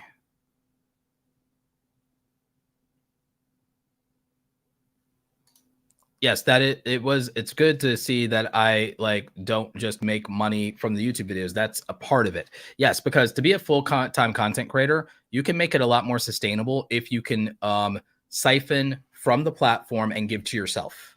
If you can siphon from the platform and give to yourself, it is better as a full-time content creator to have your own products, your own website, your own email list. Even as an entertainer, there's ways to do that. If you're an entertainer, make some exclusive off-platform content, have your own thing. Maybe use Uscreen. If you're not someone who wants to build a website, use Uscreen, set up an exclusive membership, use Uscreen, use Patreon, set up a membership. And then with that membership and those exclusive people, make your own Netflix and then siphon off of YouTube and then be able to have 1,000 true fans that pay monthly. And then you can make like $3,000 to $5,000 a month because you have 1,000 true fans that want the exclusive access to you. And then you do it that way. And so then that's different. All right. And so that's off-platform revenue. Take from YouTube and give to yourself. Take from YouTube, take from Twitch, take from Instagram, take from TikTok, and give to yourself. What people do is they stay beholden to the platform. They stay stuck in the matrix. They stay on the platform, and then the platform decides how much money they get to make. Turn that into a relationship that's between you and your audience and start to eliminate the middleman to some extent of the platform. Use the platform as a traffic source. But don't the problem is people romanticize the platform and they make it their identity. And the younger you are, the truer that is too, in terms of, I'm a YouTuber. No, you're a content creator who makes content on YouTube. You're a content creator who uses YouTube. You're a podcaster. You're a live streamer. You're a writer. You're not a TikToker. You're not a YouTuber. You're not an Instagram model. You are a content creator. Use the platform as a tool. Do not romanticize your relationship with the platform. Take from the platform and give to yourself. Because the platform will not have the same loyalty to you that you do to it. The platform is not as romantic as you. The platform ain't that into you. The platform ain't that into you. These platforms ain't loyal. So you should be platform agnostic and you should value the relationship with the audience the most and take from the platform and give unto yourself. Jenny Lay says, Rose helped me so much. Inspiring information is at our hands. Applying this is key. Absolutely. Applying it is key.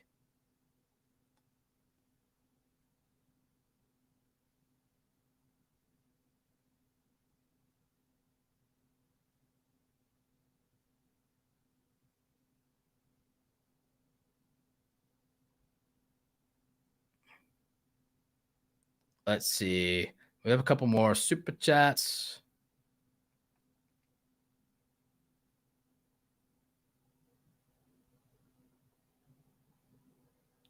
Let's see. Jenny Lee asks, what is your best advice for someone that has a channel but wants to do a podcast that's completely different than the original channel? Make a new channel for the podcast. Make a new channel for the podcast. Because now you get to have a separate brand. You don't have cluttered analytics. It's easier to manage. You can monetize on a second channel. You now can have different sponsors for that channel. Like so many people, I don't want to start a second YouTube channel. Start a second YouTube channel. You can have a completely different set of sponsors. And also your audience won't complain about, oh, now every video is sponsored. You can double the amount of sponsorships you have if you get a second channel. Get a second channel, double the amount of sponsors. And now if it's in a different niche and a different audience entirely, you have a whole new system to monetize. That way it's let's say, look, I'll tell you gamers how to make money. Gamers who are struggling and not making ad revenue, make a podcast about something else. And then you will make more money on your podcast than you do on your gaming channel. Now you can have a passionate gaming channel where you just make stuff for the videos, for the audience. You break even on it. You're happy. You're making some money. And then you do a podcast. And then if you do a podcast as a live stream, it makes your life easier. Just use StreamYard. Link is in the description down below. Use StreamYard. It's my affiliate link and they are a sponsor of the channel. Thank you to StreamYard. See, sponsor plug. Just get the podcast channel up in a different niche. If your niche in YouTube isn't making money, start a podcast channel, do a live to tape podcast stream, distribute the audio in Apple and Spotify and Google Podcast and all those things. Sponsors will pay for podcast download numbers. YouTube is an added bonus to that. Get sponsorship off of that. You can monetize the podcast channel easily because of the watch time. You can monetize it in 1 to 2 months. Now you have long form videos. You have the ability to make clips. You have the ability to make shorts on that podcast as well. Now you have all these ways to make a better, more monetized YouTube channel that's actually easy to produce. You can make clips in StreamYard. A lot of you don't realize this. You can make clips for your videos in StreamYard. And you could go ahead and use that because there's a new tool called Trim and Repurpose. So this is a feature in StreamYard that a lot of you don't know about.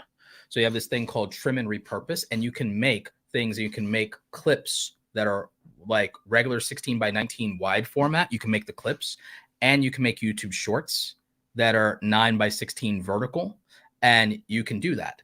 And so the thing is, by being able to do that with StreamYard, you could make a podcast channel.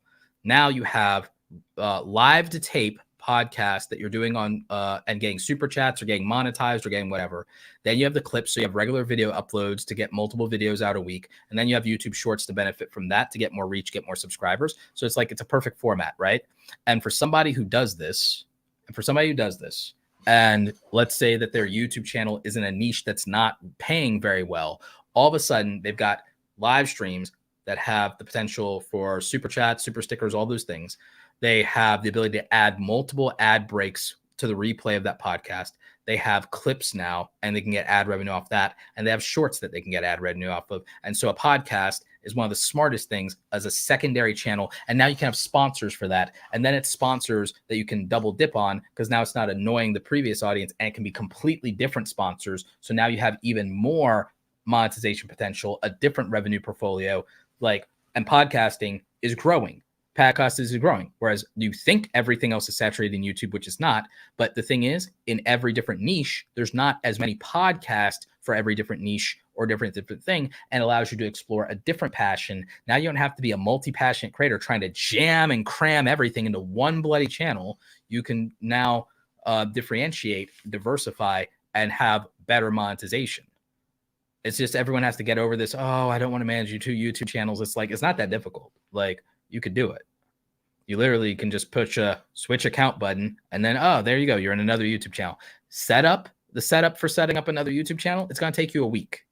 So then you make the content, you do it. If it's live streams, it makes it really easy. If you use StreamYard, most of the work is done for you at that point.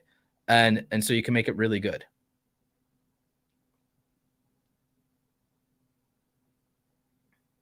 So that's my thought.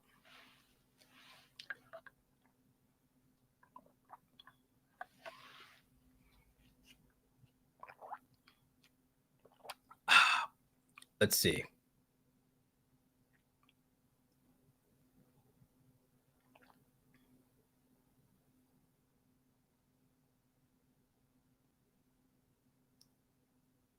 Let's see. I'm looking for these other super chats. Okay, so we have At Home with Catherine, just stopping to show some love.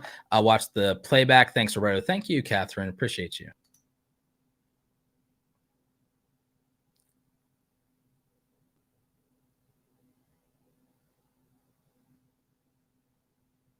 VidCon is coming to Baltimore this year, and I'm so excited to be able to go. It's going to be in Baltimore instead of California. I didn't hear that. I will go this year for sure, then, if it's going to be in the East Coast.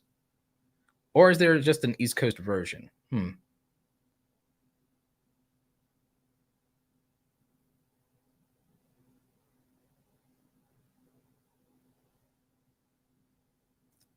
Let's see. Where else do you get traffic? Do you run ads, Roberto? Not in the way that people think. I don't run ads to grow my YouTube channel. I only run ads to sell my coaching. And I don't run them across the entirety of YouTube. I actually only run it to my own viewers. So on occasion, there might be an ad for my membership or my coaching that runs on my YouTube channels. And I don't run it on other people's channels because I just don't feel like that's as effective. Therefore, I don't run ads to grow my YouTube channel. And those are all unlisted videos, by the way. They're all unlisted videos. So you can only get them through the ad. So I don't believe in using ads to grow subscribers. I think it's a terrible idea. Ads, if you're going to buy ads on YouTube, it should be to sell a product. It should sell a book. It should sell your merchandise. It should sell your clothing line. It should sell your courses, your coaching. It should sell your events. It should sell your music. It should sell your music. Ads on YouTube exist for one reason: make money for a brand or business. So don't try to use ads as some pay-to-play shortcut to get subscribers. It doesn't really work effectively, and you won't have an audience that's loyal to you.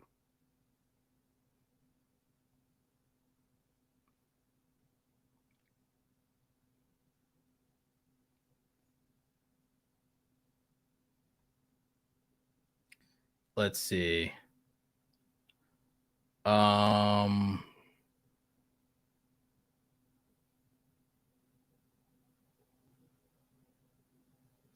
Let's see.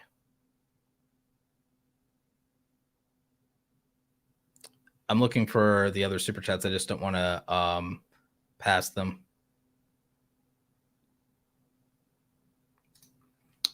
Kevin Lay says, man, back at VidCon in 2018, this was before the pandemic, I talked to you about being a content producer, working behind the scenes, and you encouraged me to do it. And here I am 5 years later, living the life I couldn't even imagine. Good for you, Kevin. I'm glad to hear that. I'm so glad that people like from the community are succeeding like that.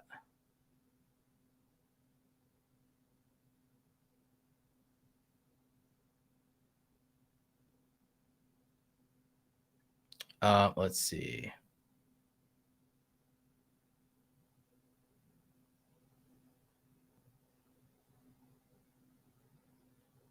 I think that live streaming and podcasting is like underrated in YouTube. And I think it's one of the most profitable things in YouTube anyone could do. I think that live streaming is one of the most straightforward ways to go full time. And I don't think it's even close. I think that live streaming is vastly underrated. I think people are intimidated by it. I think that's a big deal. I think people are intimidated by it, to be honest with you. But it's also powerful because of the engagement aspect, right? So the engagement aspect is one of those things that live streaming accommodates in a way nothing else does. Live streaming is one of the highest engaged assets for interacting with your audience and channel. And it's underrated and it's extraordinarily powerful to do. And, you know, I think that matters. Hey, Roberto, I just wanted to send, this is from Christ-Centered Ironworks. Thank you. Longtime fan of our channel here. And he says, hey, Roberto, just wanted to send you this. Thanks for the great content and the context you put into your videos. They have greatly helped. We're at 97K subscribers on YouTube and growing rapidly. Instagram, 50K, TikTok, 5K. Thank you so much, Christ-Centered Ironworks. I really appreciate you. Congratulations on being right about to get a silver play button in YouTube with 100K subs. That is tremendous. But yeah, so I think engagement is drastically underrated. One of the reasons I keep stressing to all of you to build an email list is I know a lot of you think, oh, it's boring, or I don't know what to write, or I don't know how to write a newsletter. Use ChatGPT to help you write the newsletter then. But the reason I keep telling you about it is because a newsletter means you're not at the mercy of an algorithm. I have like 14,000 of you on a newsletter, and it means I'm not at the mercy of an algorithm. I can get sponsors for my newsletter, and I can negotiate my newsletter into my sponsorship pricing. So that's like very valuable to me. Like that's very valuable to me. And it also means that I have a way to start over anytime without being at the mercy of an algorithm or, oh, I can't reach my audience. Because it's great that I have almost 100K in Twitter. I have like 12K in LinkedIn. I have 23K in Instagram.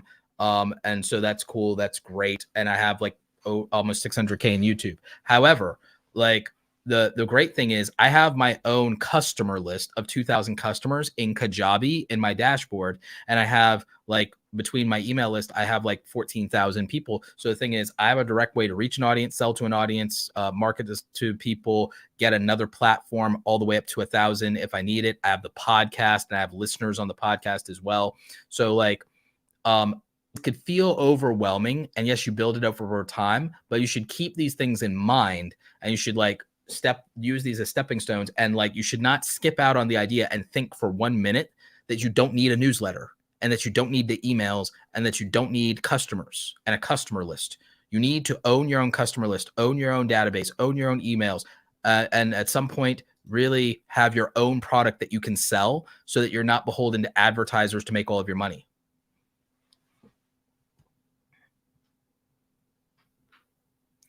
Codation says, I'm struggling with reality that the mobile game I am still making content on is not paying out after 2 years. Codations, consider starting a podcast channel that's completely on a different topic and subject. I know that's hard to leave behind the rapid growth that game gave you. Maybe pivot to a different game. Consider something that's popping and trending that's similar, or from it, because like I know it sucks and I know like exactly what you're talking about and it sucks. But the thing is, gaming, one of the problems with YouTube gaming is similar to the algorithm thing and everything like that. You're beholden to the life cycle of a game, and you're also beholden to a young, fickle as hell audience. And oftentimes, not always with gaming, I'm not trying to bash gaming. I'm just trying to say that it's like gaming creators are so vulnerable in terms of success because you can only be as successful as the game is. You can only be as successful as the game is, and you can only be successful as long as the game is still successful. Because again, it's people caring more about the game than caring about you or what you have to say or your opinion on something or any of that. And it's harder to siphon true fans of you away from true fans of the game. And that's why building your platform around gaming or a game or a genre of gaming and everything like that is very difficult. And it might feel great. You can have viral videos out of it more than anything. You can have fast growth, you can have all this, but it's low monetization. It's got a short lifespan sometimes. And there's copyright potential issues and everything like that. Gaming is a difficult category to make long-term viable. And the most, aside from vlogging, because then it's a lifestyle thing and you outgrow it, or family vlogging, or the kids grow up and they don't want to do it anymore, I would say like gaming, family vlogging, and pranks are the thing that are the hardest to sustain past a certain point on YouTube in terms of growth, success, and money. Like, because I think it's just like those things I think are very vulnerable to your audience falling off, aging out, not caring, or the thing itself not being popular anymore, or having cycles of popularity that are inconsistent. And it's a shame because, again, people want to do what they're passionate about, but what you're passionate about may not be practical. Nick Hammond says, what was it like going from majority freelance gigs to more YouTube? Was there a point where you were stretched more thin as you made the transition and then go to the other work? Affiliate marketing was the big transition in terms of I was making enough money to fire my freelance clients and say it wasn't worth it anymore because I was making more money in passive income than actively serving them. So then it was I went to consulting because consulting was paying higher dollar amounts for less work and it was free travel. Then speaking was doing well. And I was bonding like speaking and consulting and pairing it up and double dipping a lot of times, and sometimes doing consulting for the events or for the high rollers at the events and doing that. Consulting then turned to individual coaching. And I figured out that individual coaching could scale better for me, even though it's not higher money up front. It is, unless it is, that it would be better money and that I would enjoy it more. So then that was like kind of the pivot. YouTube is just a mechanism and a vehicle for these things. YouTube is the vehicle for anything, these things. The profit that drives my engine was about how I approached business. Because remember, ad revenue from YouTube is still paid the least. I would say sponsorship is paid the most aside from doing my own coaching and to some degree affiliate being more passive on that end of it, but sponsorship being the best active income source. Sponsorship is the best active income source, but that's relationship building. And then that's where YouTube paid off. But that happened more the year before the pandemic is when that really started popping. The year before the pandemic is when that really started taking off. Or like, yeah, right before the pandemic itself, actually, not the year before, I would say the year of maybe even like maybe 2019, 2020. So I would say that was the transitional difference. Now, for most people, sponsorships is what really does it for them to begin with. For me, affiliate marketing did for me what sponsorship does for other YouTubers, right? Then it was my coaching business that was like, really, okay, I have mine now. I have my thing. It's off platform. I own it. I own everything. YouTube doesn't own it. It's mine, right? And so I had that between the coaching and the email list and everything. So it's like, take from YouTube, give to me. So that really worked out.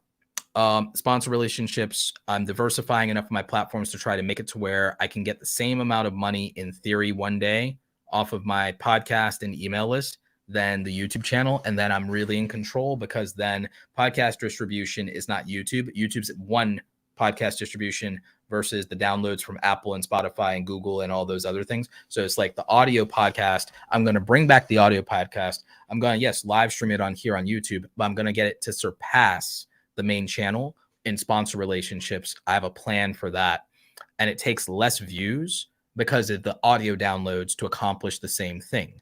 And between that and growing the email list, if I grow the email list to 50,000 subscribers to the email list, then the email list is worth $5,000 a month to multiple brands. So then I can make 10 grand a month, 10, 15 grand a month from the email list and the podcast relationship. I can make about 20 grand a month in sponsor.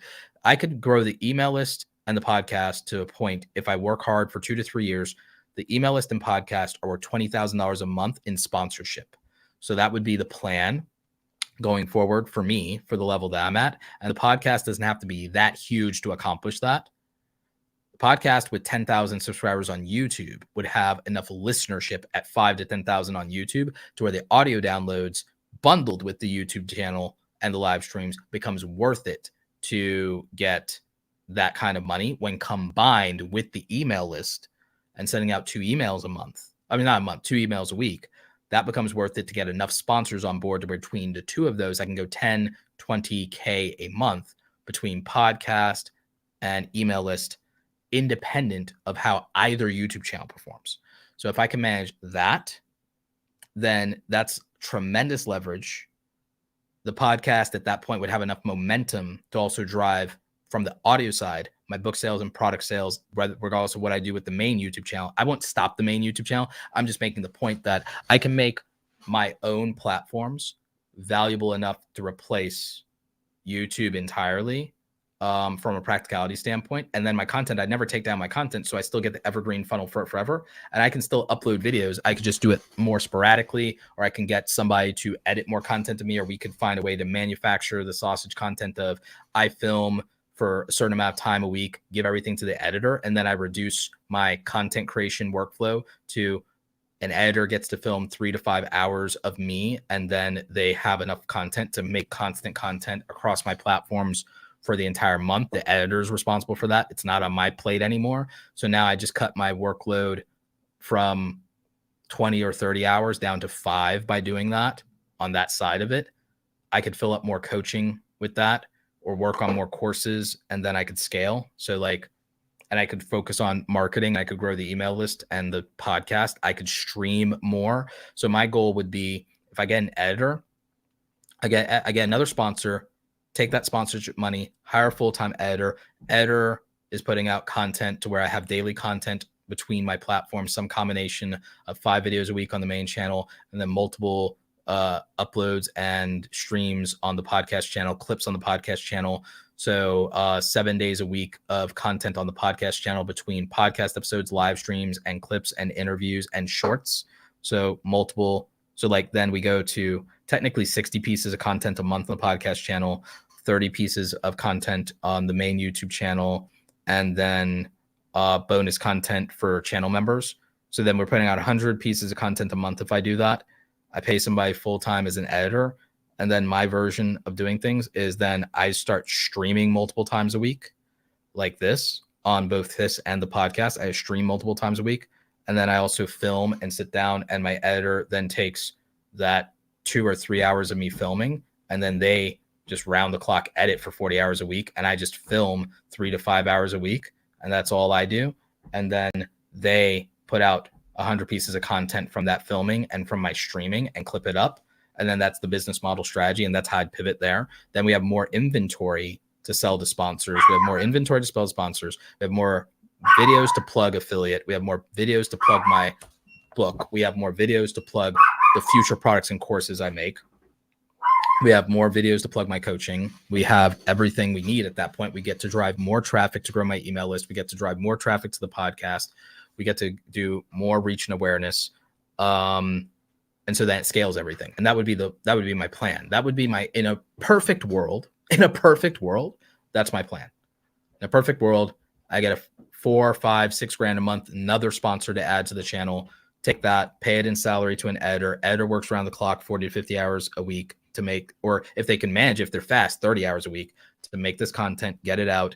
And then We have daily content on this channel in some form or fashion, daily content on the podcast channel in some form or fashion. I get to stream multiple times a week to both platforms on top of that. And then maybe, just maybe, with my extra spare time, maybe if that's all working in a perfect world, I build a reaction channel.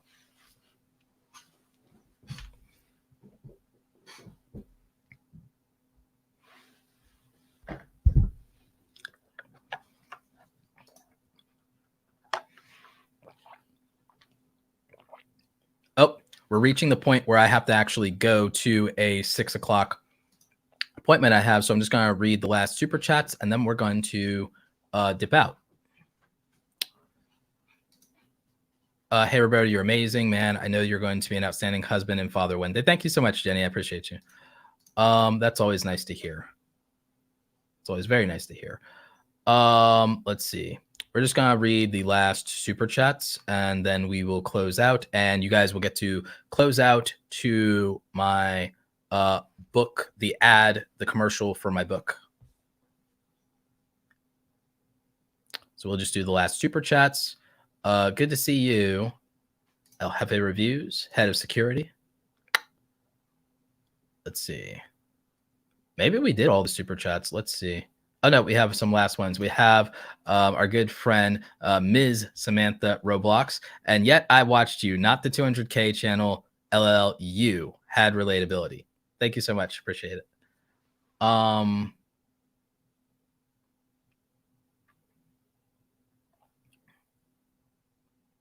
Let's see.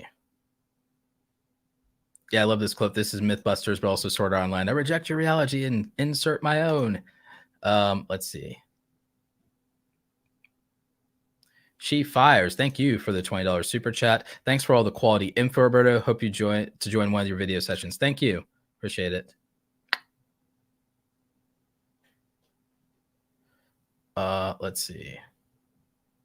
Don't internalize when it can improve. Roberto Blake quotable. Yep.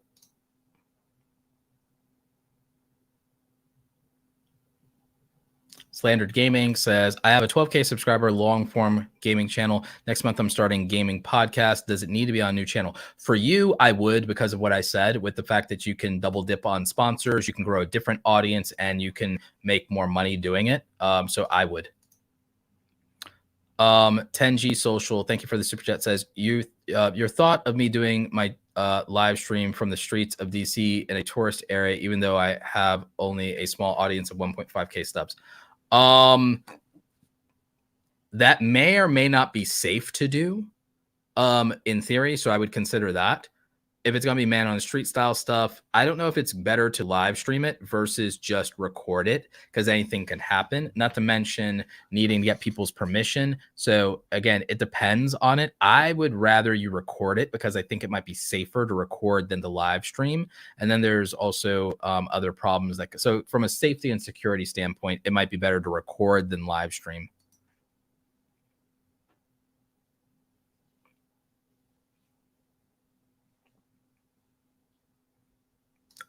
Sometimes it's better for security reasons. Sometimes you want to do a separate email. It's convenient to have it on the same Gmail account and just go switch accounts. But for more security, with channels being hacked, it might be better to use a separate email. I would just say don't make that email public.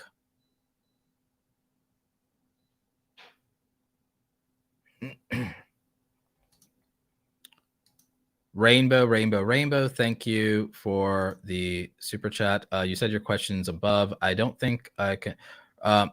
Roberto, my grandma takes care of me. She's disabled. How do we get people to shop our website?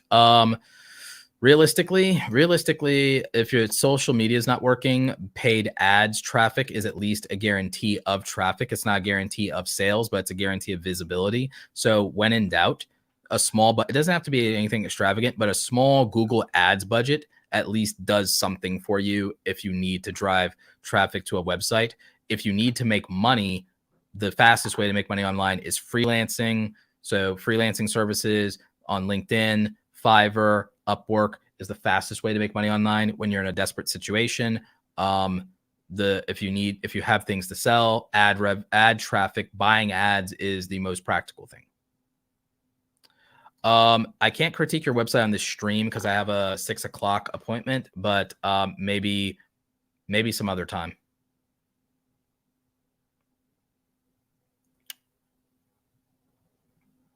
For top niches on YouTube, you need to watch my old video on that. And then when my new video comes out, maybe next week, I would definitely say you could watch that.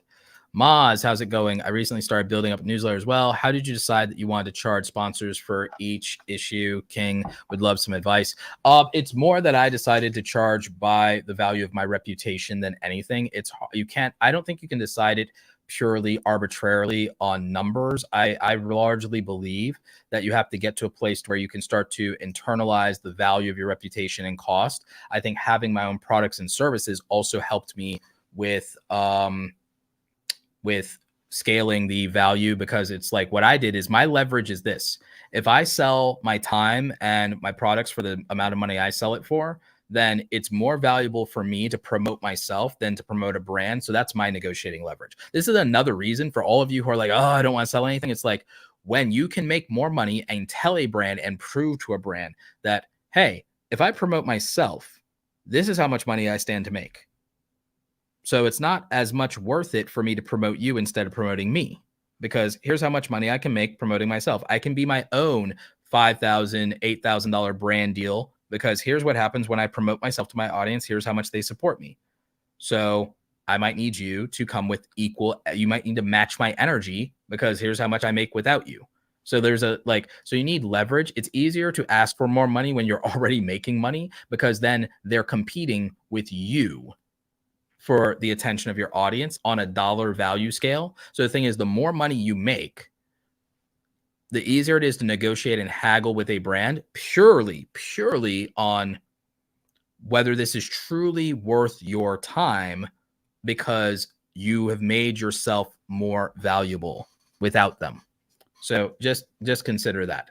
Also, sometimes then when you get someone to normalize that price, and then another person wants to haggle with you, you can say, honestly, this is what everyone else is paying.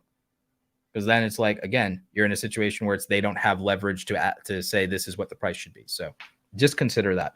I'll tell you this, though. If you have a 30,000 subscriber newsletter, you can probably get $3 to $5 grand. I'll tell you that. Probably. Depends on your niche. But thank you, everybody, for showing up today's live stream. I have to run, but I will catch you on the next one. Stay awesome and enjoy the trailer for my book, Create Something Awesome: How Creators Are Profiting from Their Passion in the Creator Economy, as we close out the stream. Stay awesome. Bye. I finally did it. I finished my book, Create Something Awesome: How Content Creators Are Profiting from Their Passion in the Creator Economy. The book is available now in paperback and in Kindle, where you can read it on any e-reader or device. And I'm really excited about this. The audiobook is coming soon, probably October 2022. Oh my God, it's so great to be able to have this book done, put it up on the bookshelf, and to know that all of you who appreciate it, you want to hear what I have to say about the creator economy, becoming a full-time content creator, and what the experience and lifestyle of being a content creator actually is like. This is the book. I put 20 chapters in here of the most important things I think that content creators could be focusing on today. I talk about the mental health aspect of being a content creator, getting discouraged, imposter syndrome, not charging what you're worth, and mostly actionable advice around monetizing your content properly, but also how to build an audience on your authenticity and what it's really like to start from zero, even today. So if you're interested, make sure you're checking out the book. You can order it on Amazon. You also probably order it in a lot of other places like Barnes & Noble, and it will be coming to other bookstores soon. Really excited about it. Thank you for all the support and love around the book and the positive reviews. Now go ahead and pick it up and make sure you go out there and create something awesome today. Take care.